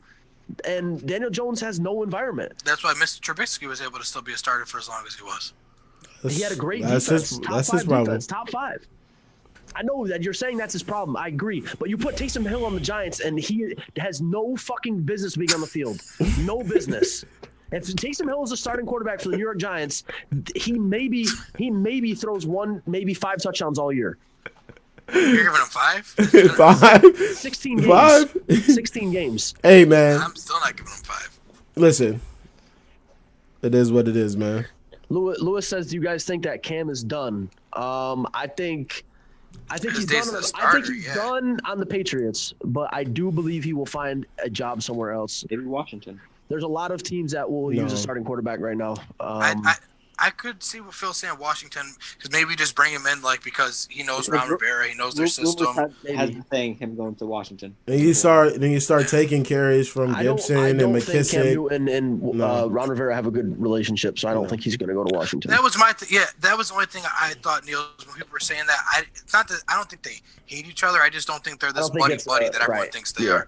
So it's really I don't know, because Bill Belichick might keep him around. I mean, he has potential. His arm is done, though. That's the thing that scares me the most. Who? His arm is Cam Newton. His arm is done. That shoulder has been not right. What if a team brings him in? It's gonna sound dumb, but he's got to be like their Taysom Hill at this point, where like you put him in on gadget plays. Cam Newton right now, like because of his arm and stuff, he's not ready to be a full-time quarterback. Honestly, for Cam Newton, I would say this: if I'm Cam Newton, get a job somewhere, and just sit, be a backup for a year, let your shoulder rest, don't do nothing crazy, and then come back the following year. If you can start. If you can't, hang it up. It sucks because he was just MVP like 5, 6, 7 years ago, and was just in the Super Bowl. It's crazy, right? Is that not insane for Cam Newton? That downfall, man. The only bright spot you can have for the whole season with him as the only year with the Patriots, like he broke the record for like rushing touchdowns for a quarterback, and for the Patriots, that's the only bright spot. Everything else. Okay, but look at who you guys had Tom Brady as your quarterback for damn near all time. So I hope he broke Tom Brady's rushing touchdown record. It's not like that's not impressive to me. Yo, listen, these Patriots fans kill me, boy. I'm just, like that. That's impressive to you that he broke Tom Brady's rushing record for touchdowns. No, I didn't say Tom Brady's rushing record, but it is Tom Brady's rushing record. Hold on real quick. Hold on. If you're tuning in right now, please go follow us on every platform at IBTE Network. Make sure you subscribe to our YouTube channel. I see y'all tuned in. Make sure you hit that share button also. I see y'all commenting here as we up 200 plus comments. I need 200 plus shares. That's what I need. You feel me? Yeah, and you can hang up Trevor Lawrence going to the Patriots. The Jags have the number 1 pick. I don't understand why anyone in the world thinks he's going anywhere other than Jacksonville. He's going number 1. Yeah. For There's no way the Jacksonville trades that pick away. I'm sorry. For Patriots fans listening, watching, whatever, you're in trouble. You're in trouble for the next probably year or two until you can get – unless you trade up in the draft, you're in trouble because y'all need a draft. Y'all need a quarterback bad. Cam Newton, he may stay in New England, but he's going to be a backup. Mm-hmm. He ain't starting again. If he stays in New England, he ain't starting again. And no matter who your quarterback is, you need to get him offensive weapons because you don't have Tom Brady walking through the door. Phil, what's the last offensive weapon drafted by the Patriots? Gronk. Gronk. Because they I think I mentioned in a previous podcast, like they showed all the receivers they drafted. Almost all of them are out of the NFL except for our last 3. The one dude plays for the Jets. Yeah, Braxton. I mean, not Braxton. No, it is Braxton. Braxton Berrios. Braxton Berrios. Yeah. And someone else. Everyone else. Dobson out of the league. Malcolm Mitchell. They need better success drafting wide receivers because the only receiving weapons they actually drafted was Gronk. Anthony with the best question of the night. Who was the reason for the Patriots' success, Brady or Bill? Oh my gosh! It's very clear. It's very clear. I was gonna say I understand that Patriot fans really just love the confirmation to hear that Tom Brady is great because they ask these questions that they know answers to. If anyone tells you today that it's Bill Belichick, they're a liar. Because Tom Brady went to a team that is essentially the same team as they were last year. They added Antonio Brown, but he wasn't there for the whole year. And he brought them to the conference championship now this year. And Bill Belichick and the Patriots, they had some opt-outs. Team is loaded. Oh, the Bucks? Oh, yeah. Team loaded. But the only like key piece they added was Antonio Brown and Leonard Fournette. They didn't really play that much this year, anyways. So it's not like it's a big difference. So they went from a 7-9 team to a conference championship. Tom Brady is the reason they did that. And the Patriots, on the other hand, you went from Brady to Cam Newton, still with Belichick, and you were out of it. So I will say this about Tom Brady and the Patriots. Bill Belichick can't throw the ball on the field. Bill Belichick can defensively coordinate the games. He can coach, but he can't throw the ball. Tom Brady brought them back against the Falcons. That game was over. Tom Brady brought them back. Tom Brady is the reason for the success in New England. And it's right now it's more clear than ever. The Patriots have been sitting at home for almost 2 months now, and Brady is playing possibly to go to the Super Bowl. Right. So that's just the way it is. Phil, as a Patriot fan, what do you feel? I think I sort of agree with Otto in the chat. He said a mixture of both, but I feel like it's 60 Brady, 40 Belichick, because Brady does have the ability to lead an offense and do that other stuff, but we also got to remember the defensive aspect of what Bill Belichick brings with his coaching wise. He can coach offense and defense, but you got to have that one player in to actually pull off the offense. You can't have like a well-run offense without a quarterback. That's one of the things in the league. Yeah. The perfect example of that is the year when you guys had Matt Castle. Like, you still won 11-5, sure, but you didn't make the playoffs. Like, if Brady was there, you make the playoffs that year. Yeah, 13-3, maybe 14-2. But that's what I'm saying. So, like, I get what like everyone says. Yeah, it's a mixture of both, but like Brady could still thrive without Bill. Bill can't thrive without Brady. Yeah, we saw it this year with Cam. Stidham, they all struggled. Plus, if you could say Brady's been all right or decent this year with the Bucks, with Bill Belichick's coaching, with the Bucks defense, who knows? Maybe that defense could even be as good as they were advertising at the beginning of the year. Did the Patriots make the playoffs last year? No. Oh yeah, they got knocked out by the Titans. First round. Mm-hmm. Yep. And that was without Gronkowski, correct? Correct. Because he had retired. He retired the year before. And the year before that, they went to the conference championship. No, they won the Super Bowl the year before. So that was against the Rams. Because Tom Brady got the ball back in overtime first and scored on the first drive, right?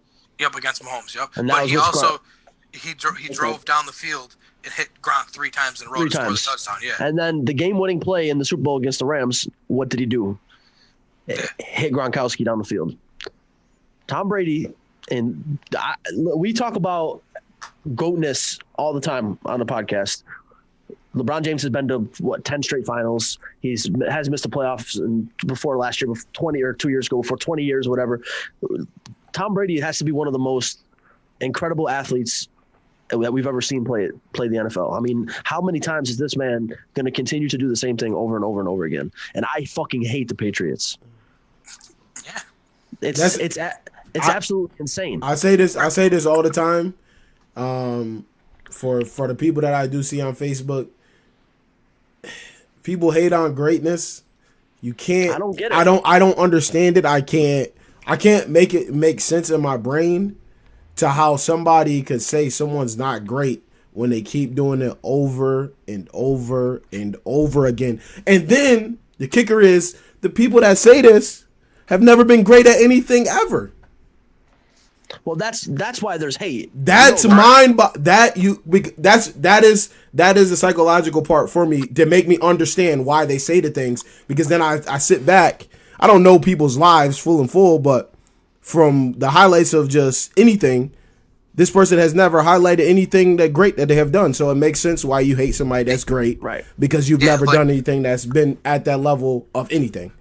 Like Neil said, I've always disliked Tom Brady. I've always disliked the Patriots, but I'm never going to tell you that Tom Brady's not great. To say that you are acknowledging that you either you're a hater, ignorant, B, you don't understand the sports, or C, you're just a hater and doesn't matter what anybody does. So you can say you don't like him, that's fine, but to say that he's not good or not great is ridiculous. Same with, like, we're talking about Belichick. We're saying Brady's better than Belichick, but I'm not going to tell you Belichick's not a great coach. No He's way. still done great things. I'm not I'm not. That's not at all what any of us are saying right now. We're just saying if I had to pick one of the two, I'm going to give Brady more credit for it. There's a reason. Belichick was a damn good coach. Exactly, and there's a reason why when you talk about NFL players that are great, there's a reason why like most people stray away from running backs or like Aaron Donald, the greatest player in the NFL right now, but they continue to go back to the argument of who has the ball in their hand the most, and it's a quarterback.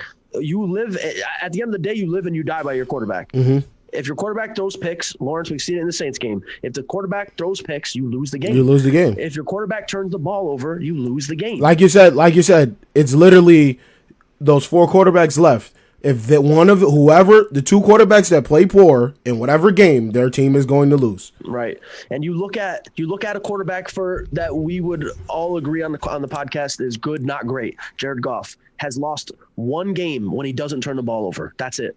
If he doesn't turn the ball over, he loses. He doesn't lose. He loses 1 game, and that's a quarterback for you. They control how your team does. Yep. You can have the greatest defense in the world, but right now in the league, it's a quarterback game. It's an offensive game. Your quarterback controls what you do, and you're seeing a lot of struggles in the league right now because of teams that don't have a starting quarterback.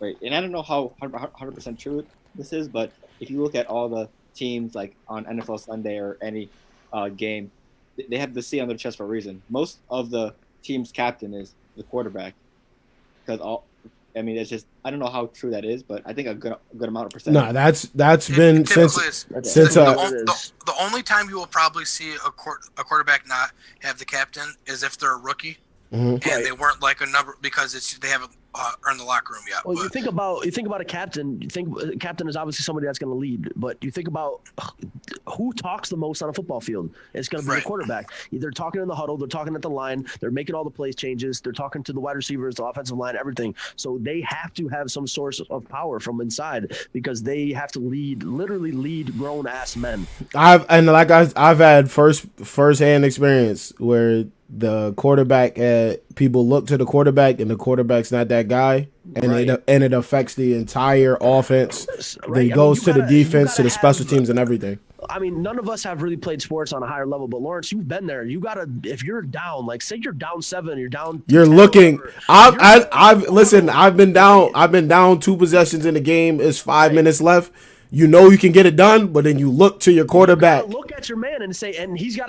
And then you can see on his face if we're about. Damn, are we about to do this or not? And then sometimes it's this guy looks like he's not ready for the moment. And then sometimes they are. Right. So that's why like if you watch the NFL films on the Super Bowl last year when the Chiefs were out of it, Patrick Mahomes on the sideline. You would have thought they were ahead in that game. The way that he was on the side, that's what you want in a quarterback.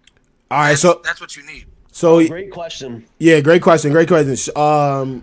Shout out to everybody, all the people that are recovering from ACL injuries. Hope everybody come back strong in the league. Shout out to you, Lewis. Appreciate you, bro. Appreciate you. We listen. We weekly, bro. Every Thursday, we weekly. Make sure you follow on everything. So, do you guys think Barkley will come back stronger than he was? For sure. Medical advancements right now are crazy. ACL tears are like Band-Aids. The running back position, we've seen great running backs with ACL tears that have come in. Look, Adrian Peterson. Yep. That was back then. Obviously, Adrian Peterson is an athletic freak, but Barkley is too. That man's legs are tree trunks. Yep. He may lose a little bit of shiftiness his first year back, but I think he had a whole year off. He's gonna have 2 years off from the game. He's gonna come back and come back to Player of the Year over Burrows in my mind, and he may be top 5 in rushing. Yeah, the ACL tear is not the death sentence it used to be. Yeah. Before you used to get ACL tears, like, oh man, that was such a great career. Now, like you said, it's like, oh, we're gonna lose you for a year. It's all right, we'll have you back next year. I would say for position-wise, running back position is definitely bad to tear your ACL, but it's not the worst. I would much rather have a running back tear his ACL than a wide receiver or defensive back. The cuts that they have to do are not as brutal as a wide receiver or a defensive back. So, agreed, Lawrence, or no? Yeah, I think that's true. I think it's much easier for a running back to adjust their game and have those, like, he's a running back that could do anything. He can do anything. He has 1,000 ways to get past you. Now 1,000 ways becomes 700 ways. Right. So and he'll be fine. I feel like and he may say fuck the shiftiness altogether and just become a power like Leonard Fournette. Exactly. Yeah. he's gonna be fine, man. Like Fine. he got hurt early in the year, and he'll get his mobility back and shit like that. Yeah, so for Giants fans, just so y'all know, Giants fans, if y'all get a wide receiver or two and maybe a couple offensive linemen, that's a possible NFC East championship right there for you. yes. I actually, for the Giants fans, Otto, shout out to you. I had the Giants to eventually go through, and then Daniel Jones got hurt, and then it was Colt McCoy, and then I kind of saw Washington football team was definitely going to take that. Shout out to y'all for beating the Seahawks, by the way. Phil, go ahead. What you got to say? Yeah, definitely Woodman. Definitely ACL tear in any position is going to change you for sure. For sure. Yeah. I'm going back to Adrian Peterson. Everyone was like amazed that he came back so fast, and just think about the medicine they have back then and the medicine and surgeries they have today. That's just a complete game changer. And who knows how even better Adrian Peterson could have been if he had like today's medicine and technology. So, I mean, I also agree with you guys. Sorry, Saquon Barkley probably will win the comeback player of the year. He's going to have an amazing season. It'll be like he never got injured.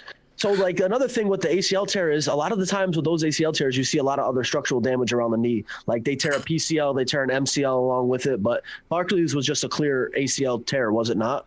I'm pretty sure it was. It was just a clear-cut ACL. Like, you got Burrow who tore his fucking I was watching that game, and I had a feeling he was going to get hurt because he got hit crazy two plays back-to-back. And I'm like, all right.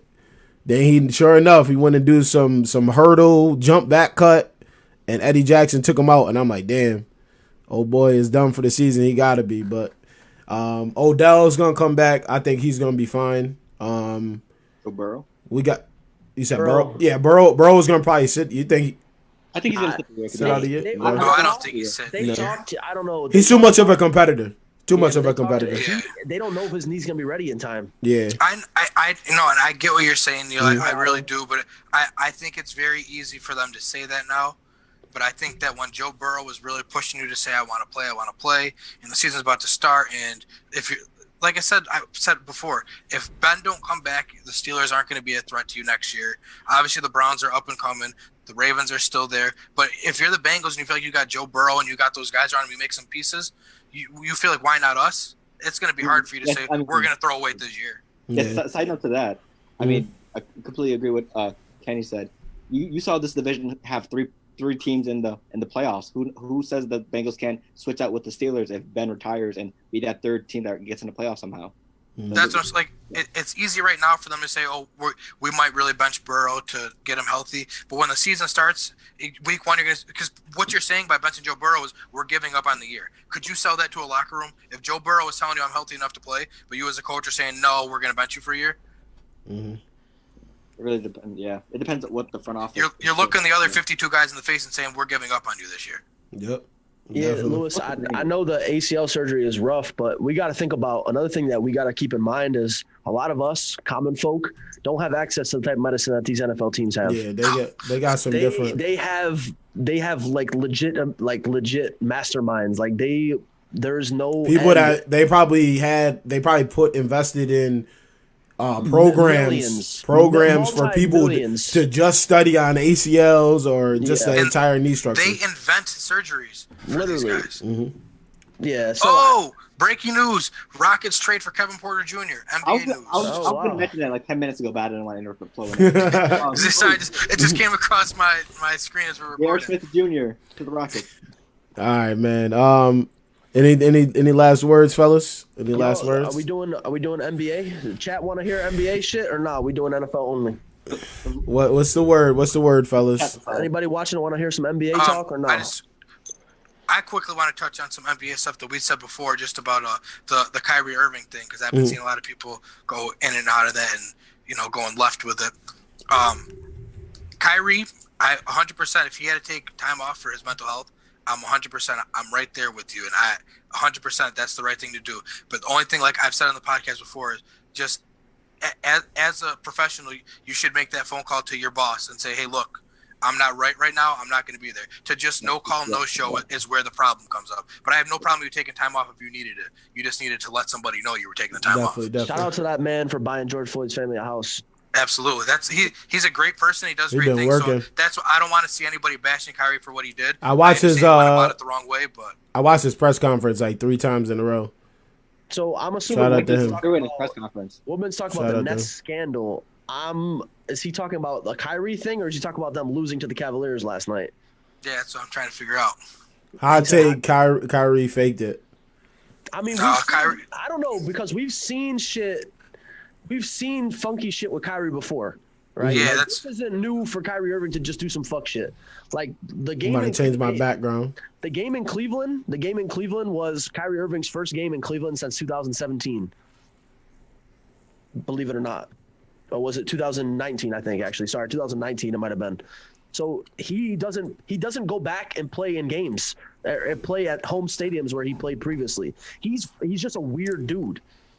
And it's whatever, honestly. He's still a great basketball player. But if you're tuned in right now, hold on. If you're tuned in right now, welcome to IBTE Sports. We're switching over to NBA. We hitting y'all. We were just talking about the conference championships coming up for the NFL, and we're switching gears and we're going to the NBA now. So appreciate y'all for tuning in. Make sure you hit that share button and follow on all platforms at IBTE Network. All right, go ahead, Kenny. Ask questions. We're here, boys. Yeah. That's a fact. Woodman, whatever. I 150% disagree with you that he did this to ruin his trade value. He was never going to be part of the trade anyways. It was never going to happen. Yeah. Like, No. so that and you're not the only person who said that. I've seen some people say that about, he did this so that they couldn't trade him. If anything, that made him more tradable because you weren't there. But he was never going to be part of the trade. It was never going to happen. Yeah. Lewis, I do think I don't know. That's the thing. I don't know. Kyrie is known, like I said, he is known to just do some fuck shit. Like, we've seen this shit in the past. He's done it in Cleveland. He's done it in Boston. We know this. We know that he's just a weird ass dude. So maybe he faked it. Maybe he was actually had some mental shit going on, which if he did, you got no judgment over here, bro. Take your time. Take as much time as you need. That's how long? What happened? Background? Oh yeah. That's legendary. You like that? That's over Jason Terry. He got traded right after. He killed him. He said, Cole, James. No regard for human life. But just talking about the Nets again, they went to second overtime with the Cavs last night, which was pretty much the same team that they had before they traded for James Harden. Oh, and Sexland absolutely murked us. Sexton. Yeah, it wasn't even Darius Garland. That's right. Colin Sexton dropped. That boy said, points. Do you know what I think this speaks more to me? Not even, it doesn't say much about the Nets. It says what I've been saying on the podcast since we started this about people coming out of college.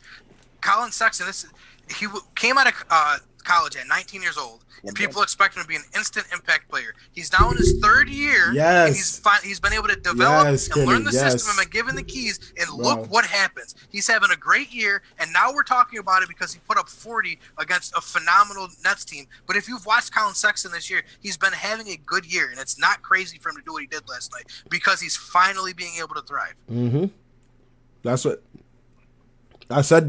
We said that in one of the first things is I just don't understand how people like us as fans. We want these guys to be immediately hits, but you got to think about me personally. I can go in Woodman too. Me personally, going from college D2 and then going to that camp and seeing the speed change. We're talking about professional like Phil.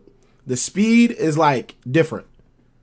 And people don't understand that as fans. Like you want these number one picks to be amazing right away, but it just does not happen like that, bro. It just does not happen. They're coming out of college at 18, 19 years old now. Like it's not the same as it used to be. Like it's different. You got to understand that these are still kids playing against grown ass. Like you said, Kenny, you brought up Kuzma as an example. Kuzma stayed there for 4 years, and he was ready to go when he got in the league. Exactly. That's still not ready to go, to be honest. Well, he kind of regressed. In comparison, right? But in comparison, like when he came out, remember people were comparing him with Jason Tatum because he was further developed because he stayed in college longer. Mm-hmm. It's just that simple. And now Jason Tatum is killing him, and you feel dumb for even have made that conversation before. But again, Tatum came out of college at 19 years old, and you were expecting him to come in and be LeBron James his first year. It's not going to happen. There's only one LeBron James. It's never going to happen again. So Kenny, you had mentioned before the podcast the news about Karis LeVert. Oh yeah. No, I saying that trade literally saved Karis LeVert's life. Right. Like they found that mass on his kidney. Who knows when he would have gotten his physical? Right. So, I mean, at the beginning of the season, he was playing fine, no injuries or nothing. He didn't feel We don't know what that is yet. We don't know if it's benign. We don't know if it's cancer. We don't know anything about that yet. That's what I'm saying. Though. But regardless, he wouldn't even know he had it. Yeah, so he's out indefinitely until they figure out what's going on with his left kidney. So hopefully, Yeah, that's a fact. That's a fact, Woodman. That is true. That is very true. He said the levels are different. Basically on what I was saying earlier, levels are different. There's more regular people than special people NFL wise. That's very true. Regular than special? What do you mean? Like Speak on it. like he's basically saying like I guess the freakish type players. You can't really compare it like basketball because we don't know that. You really can't. Yeah, honestly, because it's a completely different level, man. You got because I got to see two. Well, one is a stud now, and one is all right. Hassan Reddick, and then Buda Baker. I got to see them in person. Buda Baker, I understand why he's fucking all pro. Like right, but he's a maniac. He's a maniac back thing. then. Like when I went to see these, I went to go see. I sat courtside for the Boston Celtics. For a Boston Celtics Houston Rockets game. Shout out Nicola Bella for that. I've never in my life, bro, have I seen a human as big as I seen like their bench players are like 6'7", like 6'8", and they're not small. You know what I mean? Like they're not like they're fucking big ass dudes, like big. And people say these people are trash, but they'll come and give you 40 in the game. Here's a good example. So Kenny, a couple years ago, Syracuse had a white boy. What was his name? He came off the bench like maybe Brendan Bayer.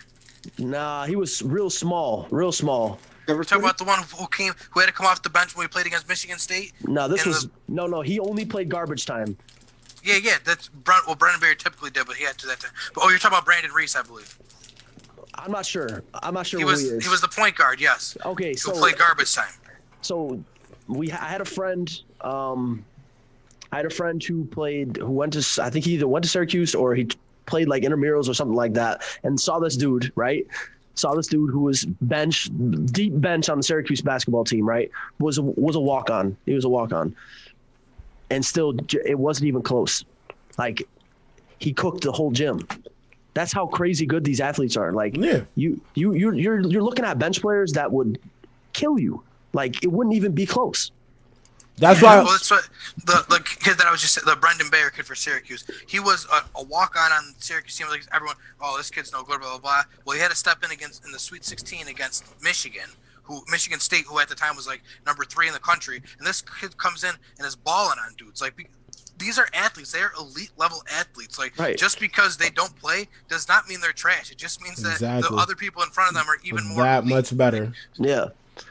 That I would love to see. I would love to see NFL player or NBA players play in the NFL and just see what happens. Nah. We know LeBron. We know LeBron had Division I offers to play college football, but now he got that basketball mentality. But if he went over there, he getting boomed, bro. Like he's gonna get hit to where he's not gonna want to step on that field no more.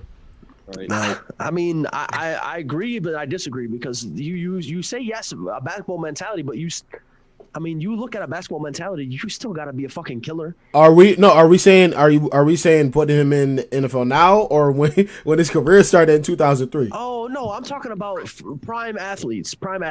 Oh, yeah, I don't know. Like I think that it's changing now. Like the day and age we're in, like right now, we're seeing so many cross things and. Like now, it's more interchangeable than it ever has been. I feel like because now a lot of like Anthony Edwards was saying how he could have played high school football and gone Division I, but he didn't. Like you're seeing that a lot more now than you used to. I feel like. Yeah. I mean, obviously, everybody's special in their own sport. You know what I mean? Like you put fucking. I don't know. You put fucking Torian Prince on an NHL team. What the fuck's he doing? That motherfucker can't skate. How do you know that? I don't, but I'm just saying. That's what you never know. You heard Anthony Edwards golf.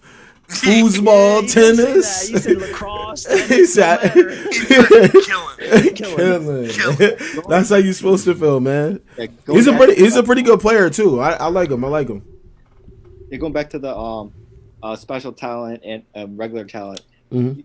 and everyone likes to poke fun at the NBA bench guys, but you got to remember, I saw like previous interviews, like if you're not overly talented as a player, like at least you should at least like specialize in one thing. That's what NBA benches are for. Like if you're a 3-point shooter, specialize in that. Be a 3-point shooter. If you're a defensive player, that facilitator. As long as you're good or great in one thing, you'll have an NBA spot. You have an NBA spot on the roster. That is true. And I promise you, those dudes will come to your gym and drop 50 on your head. Wouldn't even Listen, it would not even be close. Like I was on the board at King of Kings. So one summer, for the last 5 summers that I went on, I was at every single game, sitting at the scorer's table. Okay, these guys played D1 and went overseas. Like people like Brandon Church. Oh, Brandon Church is trash. He could never make it in the league. Or this guy Dane Miller played D1, but then he had been in the G League. Oh, but he's trash. He never made it to the NBA. I watched these guys come in fresh out of the car, come in late, not warm up, and drop 30 plus on dudes' heads like it was nothing. And they weren't playing against scrubs. Right, they're playing against other dudes that went D1, dudes that played overseas. Okay, your favorite high school athletes. They were dropping 30 on their head, fresh. Wait a minute, okay, Kenny. Wait a minute. That sounds like a sub right there. No. I'm just saying in general, like because everyone thinks that because you were great in high school, you're automatic. Like, oh well, it's just no. Like these guys have been doing it at a high level, and to just discredit them because you watch them play against other elite athletes and they're not as good as them, and then say that they're not good. That's disrespectful. There's that higher level, bro. Right. I wish right now. I wish Phil Nugent was here right now. Since I've known this dude, Phil Nugent swears to God that he can beat Pablo Prigioni one-on-one in basketball. Who's that? That's disrespectful. He played in the NBA on the Knicks, the starting point guard. Oh, okay. I do remember the name. He played on the Raptors. He played on the Knicks. He was legit. He was a point guard. Like the man, he was he was a decent player. But Phil Nugent swears to God that he can beat Pablo Prigioni. I don't think people really understand. They don't grasp it. They don't understand that Pablo Prigioni still. You know what I think it is. I think because they have access to the same field. And like they can pick up a basketball and they got a rim and they they can make a couple shots and like, oh, I could definitely go beat him. But when you go play these people, when they get the ball, you're not getting it back. Oh, but like basketball strength is like a whole different like crazy type of strength. Like, bro, their forearms and like their like shit is just a totally different. Like they'll just body you easy. Right. Like a shoulder push. Like if James Harden's coming down the lane right and does a Euro step and you try to take a charge, I guarantee you're gonna go flying. The wind is gone, bro.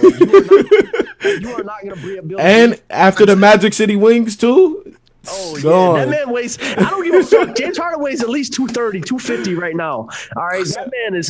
That grown man strength is not a joke. Not a joke, bro. Not a joke. Going back to Pablo. I don't know why he said that, but I mean, he was one of the oldest rookies like coming into the NBA. He was like, what, 36, 37? Yeah. Giving buckets. People like to, say that, oh, he's old. He's an old rookie. I could definitely beat him. But you got to remember, if he makes it into the NBA as a rookie at 36 years old, he's obviously still has. Right, that's what I'm saying. Still hooping. Who is given a tryout to a 36-year-old to try to make the team anyway? Exactly. So you know how good you had to be at 36 to get a tryout? I'm not crazy or nothing. I would never say I'll beat anybody one-on-one. But Steph Curry, I will beat the fucking shit out of Steph Curry. Like, to this day, I don't give a fuck. To this day! I would give Steph Curry work. I don't care. He does not want to see me. But let me tell you why Steph Curry is the most likely player you could beat. Because if you happen to catch him on that one cold day when he's not hitting his shots, that one day out of 365 days a year, you might be able to have him miss a three-pointer, and then if you could just keep scoring, don't give him the ball back, you could beat him. No. Nobody's ever gonna beat Steph Curry one-on-one that we know. But in a fight, put your money on me. I will fuck Steph Curry up. Bro, what are you talking about, bro? Bro, I swear to God, I want to beat Steph Curry up so bad, bro. Like, where did this come from? I've hated Steph Curry for so long, bro. I hate him. We're talking about one-on-one. I'm thinking he's talking about I can beat him in one-on-one. I'm thinking one-on-one. I'm just thinking one-on-one in a boxing ring or some shit. All right. So the dust is settled. Fuck Steph Curry up. The dust is settled for the mega trade that just went down last week. Ugly ass daughter. We got Jesus. Ugly ass wife. Get the fuck out of here. Guidelines. I mean, I do not support anything that he just said. Facebook. Me neither. But what did you guys think about Oladipo with the Rockets? Jesus. Great move for them for their future. If you can lock him in, you got him and Christian Wood moving forward. John Wall for a couple more seasons. It's a good move for them going forward. Mm-hmm. Right. But if you can get him to buy in. Yeah, I like Oladipo. I've always liked him since we started off Magic, right? Yep. Yeah, yep. Magic, Thunder. And he went to Indiana, right? Yep. Mm-hmm. Then Indiana, not there. Phil, what were you saying? Side note, he can also sing his ass off as well. That's a fact. That's a fact. Slam dunk special. He sang his dunk, and then he was also on The Masked Singer. Just a side note. Also, yeah, he's gonna be if he stays healthy enough, he can be like one of the upcoming like good two-way players because he not only he can score but he can also play defense. Super athletic. And having the backcourt of Wall and Oladipo, they're freakishly athletic, so that can also help a lot to defend like the Lillards and McCollums of the NBA or do the John Wall. Like that. So I see it working out pretty well. Plus, Wood and Cousins add some reliable bench players, and the Rockets can be a pretty dangerous team in like the next 2 or 3 years. It depends on how long Wall on staying. So, and it depends if Oladipo is going to re-sign with them. Right. Nick LaBella's here. Shout out to Nick LaBella, man. Appreciate your support from the beginning, man. We appreciate you.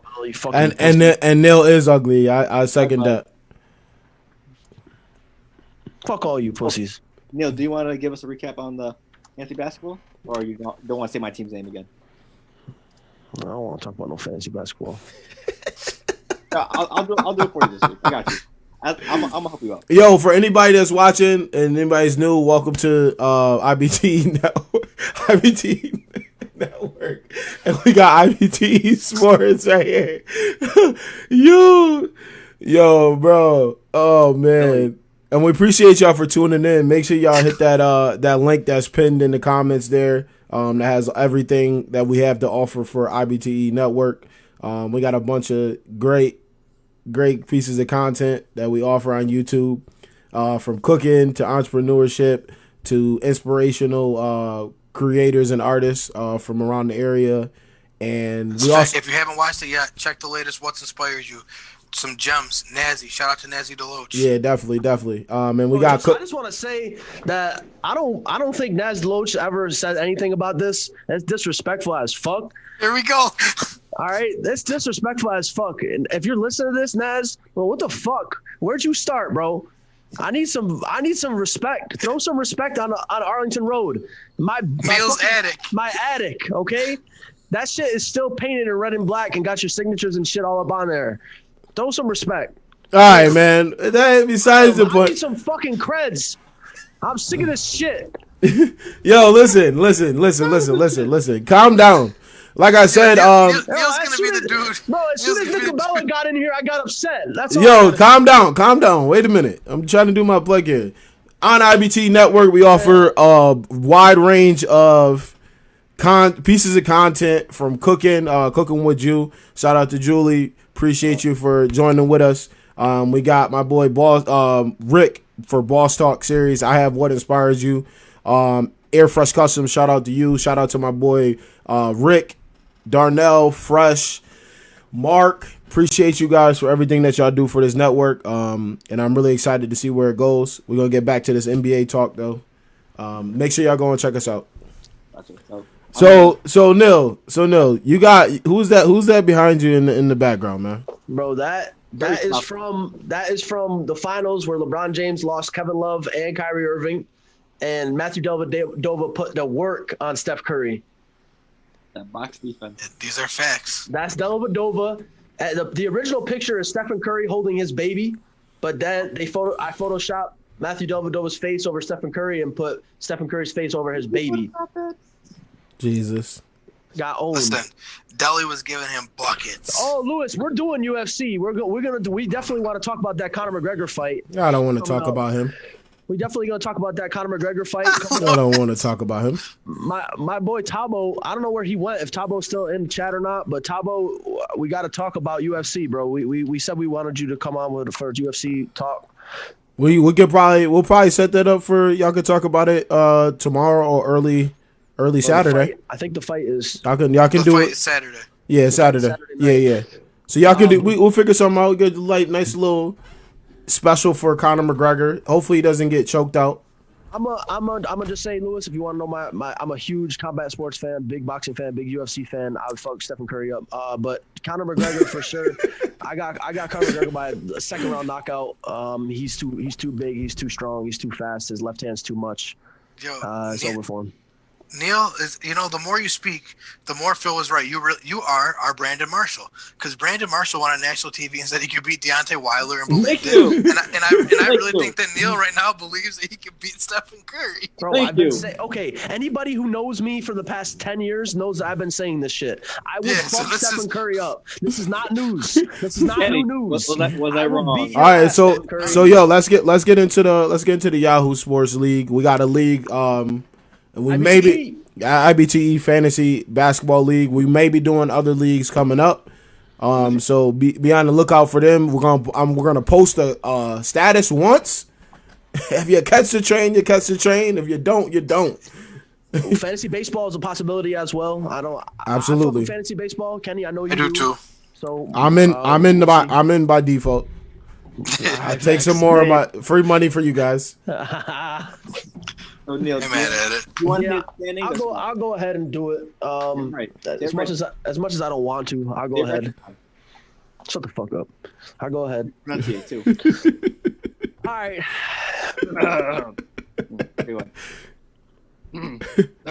Okay. Let me just check something real quick. We got. Okay, I was gonna say. Yo, shout out to them Grim Reapers though. You feel me? Like you were down 10-1 to Kenny. Still, I was gonna put you on blast, but. All right, so we got Phil Baller Central in first place. He's 37-7. We got Nigel in second place. Nigel it's still fuck you for dropping Gordon Hayward, dumbass. It's working out for him. Appreciate it, Nigel. It's working out for Phil too. We got Luca. Who is Luca in the boys?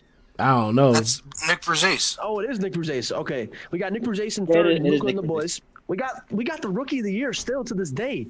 Lawrence Elliott in fourth place. Grim Reapers, boys. Better than your team. You see me? That's true. Connor Cole, huge fan of the podcast, huge friend of the podcast. He's in fifth place. Knicks 2021 champs. Won't be long with that name.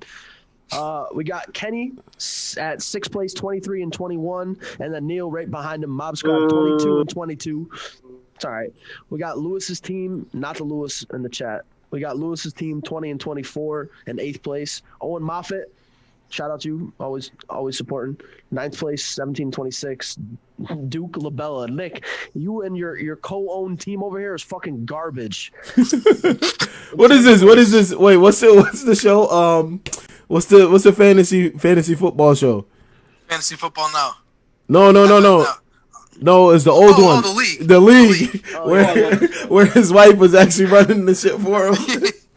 So your wife is drafting your team this year? Like, no, she's not. And we got the two bad teams in the league. We got Harden's dietitian. That's James Jimmy DeFazio. Oh wait, hold on. Before you get go, shout out to Nick Woodman, man. Appreciate you. Friend of the podcast. We're gonna definitely do some. What the fuck did I do to you? We're gonna do some work with you, bro. But he said shout out to everybody on this podcast and Neil, you get a dick. That's what he said.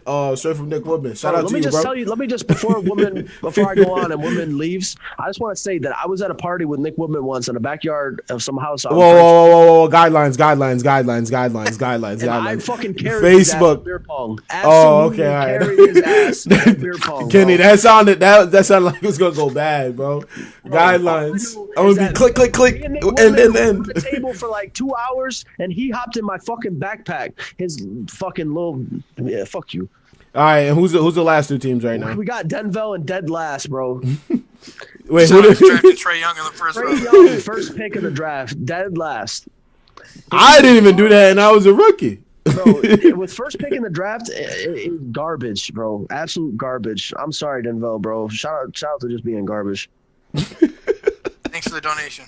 And for anybody Thanks that for the plays fantasy donation. basketball, just a couple names to keep in mind for a waiver wire possibly. And Alec Burks is back tonight. There's really not many options for scoring on the New York Knicks, so go pick him up if you. No, stop telling Phil because Phil's over there. He needs.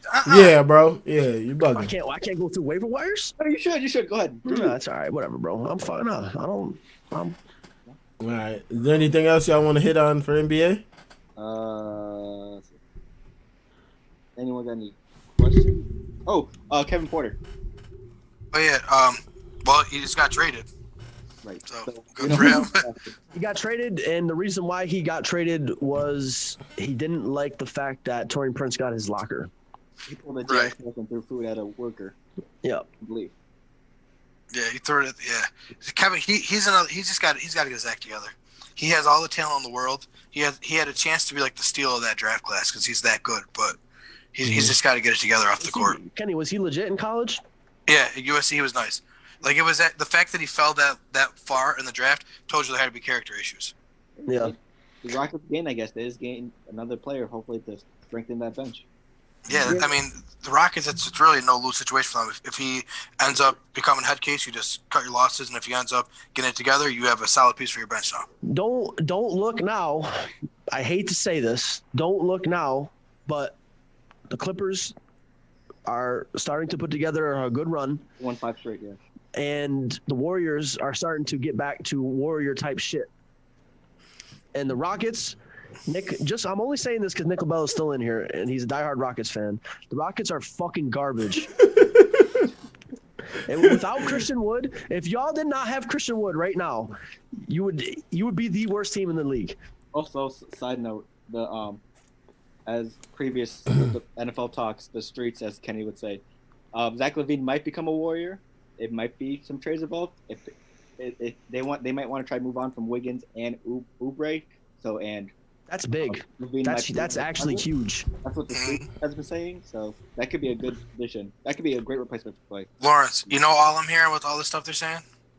What? Bron and 5. Braun and, hey, let's just what? That's what I'm thinking. Braun and 5, because it don't matter. Like he's gonna still get there, and he's still gonna dominate.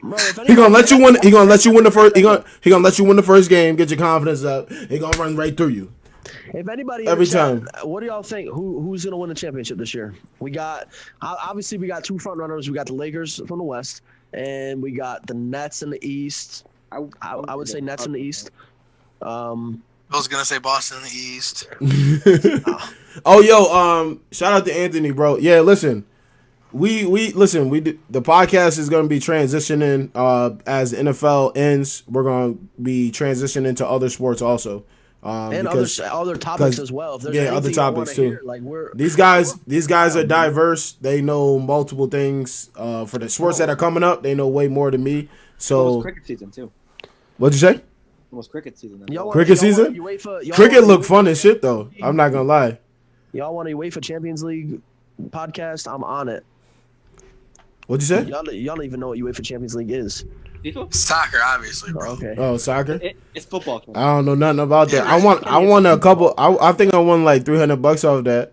But yeah, that was a good bet. That was a really good bet. Yeah, but yeah, Anthony, we got everything, man, on this network, man. We got sports, cooking, entrepreneurship, fashion. We're trying to get into health and fitness soon. Entertainment. We got everything. Everything. So come and check us out. I know you said the link tree was long as shit, but you got options. You can watch anything, you feel me? Like, hey, man. Inspired by True Events Network, man. That's what we about here. Any last words from my boys here? Any last words? Oh man, shout out to everybody for coming out, having chats. We're gonna do this more often for sure. Well, let's check the impressions on the fucking thing tonight. 307 comments, 10 reactions, and then we got 15 shares. Shout out to everybody. We appreciate you. Shout out.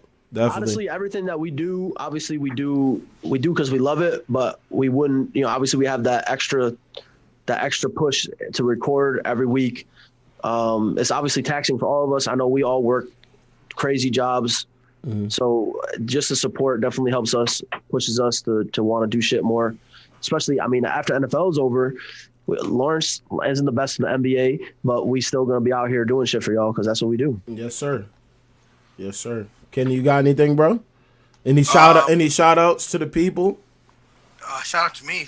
Sunday, the 24th, I turned 26. Yes, sir. So I'm gonna get both my picks right. It'll be my birthday present. Yo, Kenny, wait, when is it? Sunday. I'm getting a bottle of Screwball just for you, bro. Ooh. Yeah. I had it down in Orlando. It's pretty good. I'm not gonna lie. I told you. It's pretty good. It doesn't. It's wonderful. Yeah. What is it? Whiskey? Peanut butter whiskey. Peanut butter whiskey, but I'm telling you, it doesn't. You don't feel it burning. No burn. No like. Better or worse than Fireball? Way better. Way better. Really? Yeah. Really? Way better. Fireball, I could kill a whole bottle of Fireball. I mean, I'd probably be dead, but the Screwball though, it goes down. You can drink it straight. It's wonderful. I gotta try that. Yeah, man, but we're always looking for topics too. If anybody has anything in mind that they want to hear, just shout out. Hit up the page. Hit all the pages. DMs are open. At IBTE Network on all platforms. Episode, like we could just do an episode of it. Anything y'all want, let us know. I mean, like I said, like Orange said, we're Swiss Army knives out here. We can do whatever. Yeah. So what you got, Phil? Any last words? What you got? I could probably say like the usual stuff. We're here grinding, but I just want to take the time out to thank Lawrence for giving me and other the hosts the opportunity to be on the show because this all started way back then. He hit me up saying, "Hey, I got the opportunity for you. I want you to come try it." I was a bit skeptical at first because I'm not used to like doing all this like on camera and shit. You saw my lighting first like 3-4 episodes. Hey man, listen, I know. No, we didn't see your lighting. We couldn't see you. Couldn't see you. Hey man, we was gonna make it happen, man. We're gonna see it. We're gonna see it happen. It's this pretty much. Yeah. We dipped in the production budget. Got a little ring light. Right, we got a little ring right. We let Kenny win some trivia contest on purpose. So Stop it. Stop it. We got some stuff, and then now we're here. Fast forward. So man. I don't want to second that as well. Obviously, I wasn't here. The podcast wasn't that good. I joined it. The podcast got a lot better. Actually, we started losing viewers when we had it. Oh man, I was like, all right, he's about to actually be serious here and thank. Oh, Bowie Santiago, shout out to you, bro. Congrats on definitely. Shout out to Arizona. Yeah, shout out to you too. Listen, this is what this network is for. Is for me. Personally, is for all the times when I asked for help from people on stuff I wanted to do and people did not help me. So this network for me is to help and create opportunities for other people. People want to do things. I'm here to help you. I'll use all the resources I got. There ain't that many right now, but I'll put all my energy to try to bring things to life for people. And like I said, I can't thank these guys enough for being consistent. Make sure you guys tune in to everything that we got going on. Like I said, we have something that can drop every day of the week on this network. Every day. And it's literally. And just to touch on what Lauren said, like that's a fact. Like I think it was Keenan that said it the other day. Like 315 has so much talent that is just sleeping right now. Yeah. Like we need to get him out of hibernation. Like shout out to Jalen Hawkins, man, balling. Shout out to Marcus for doing his thing. Shout out to Nazi for doing his thing. Yep. Shout out my girl Simone from Frankfurt doing her own thing with fashion. Shout out to everybody that's doing something that you may not be getting noticed, but you're still striving and doing that shit. Hey, listen, I see you. I'm listening. I got a list of people, a short list. If you're from the 315 or upstate New York, wherever, and you're trying to get some recognition, you're trying to get your name out, or just Julius too. Shout out to Julius too, just for doing your thing. Hit us up. Lawrence is always looking to do interviews, doing podcasts. Hey, Booby, I definitely gotta we definitely gotta link up too. It's been while you in here. I'm gonna give you your flowers. That's another thing that this network is for. We appreciate you for staying on the path that you're on. Stay focused. Believe in your parents, your family, everybody that's telling you to do the right thing. It's gonna work out. That's the biggest thing. Is giving people their flowers. Huge, because another thing is a lot of people don't do that. And I think it's very unfortunate. So that's, like I said, that's what this network is for. is to help people and create opportunities, man. Bro, because we've been there. Every single one of us, I know for a fact, every single one of us has known somebody that we've been best friends with that we knew could do something with themselves and did some fucked up shit and ended up not being able to do nothing. Those days are over. We know what that's like. And personally, I've always been trying to push people I know, stay on the right path. You get 2 paths in life, sometimes more. You got to just choose the right one, man. It'll work out in the end. It's a long grind, but definitely stay on that shit. Yeah, definitely. Like I said, for anybody that's watching, close out here. Like I said, we got something that could drop Monday through Sunday. Mondays is Boss Talk. Tuesday is What Inspires You. Wednesday is Air Fresh Custom. Thursday is IBTE Sports.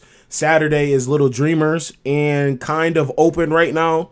We may be doing, me and Nell are thinking about creating something with reviews where that can go on a Saturday, and we got Cooking with Ju in Juju's Kitchen, and she's got some special videos for the people that don't know how to cook, and you got a date that wants to stay in for quarantine. Check out Cooking with Ju. You can chef up some nice swoop, or you might be able to keep her. You know what I'm saying? So, bro, and a Q&A video is definitely something we could do, Lewis. Like, that's another thought, too. Like, a live video Q&A. Like, we kind of did that tonight after we did NFL, chopped it up a little bit, did some Q&A. And, yeah, Lawrence and I are definitely thinking about doing some entertainment reviews, you know, Netflix shows, movies, games, anything that y'all want to talk about. Like, y'all already know that if y'all haven't tuned into Bridgerton on Netflix, watch that shit. That shit everybody's telling me. Shout out to Shonda Rhimes. She's a fucking monster. Bro, watch that shit. She 3-peat. Well, no, she got a 4-peat, don't she? She got a 4-peat. Yep. How to Get Away with Murder. Grey's Anatomy. Yep. And then she said, and then she went like this, whoop, to ABC. I can do my own shit. Yep. Exactly. Shout out to her. Bridgerton is legit. If y'all haven't seen it yet, for sure. Definitely. Like I said, appreciate everybody that's been tuning in tonight. We're definitely gonna do this again. This has been really humbling for me because I didn't know what the reaction was going to be. The impressions on this video right now is something crazy. We built this from the ground up and we're still going. Make sure you follow everybody. All their ats are in the descriptions for Twitter, Instagram. And then make sure you go and check out our link that is pinned to the chat here. It's got everything that you need. All the links to YouTube.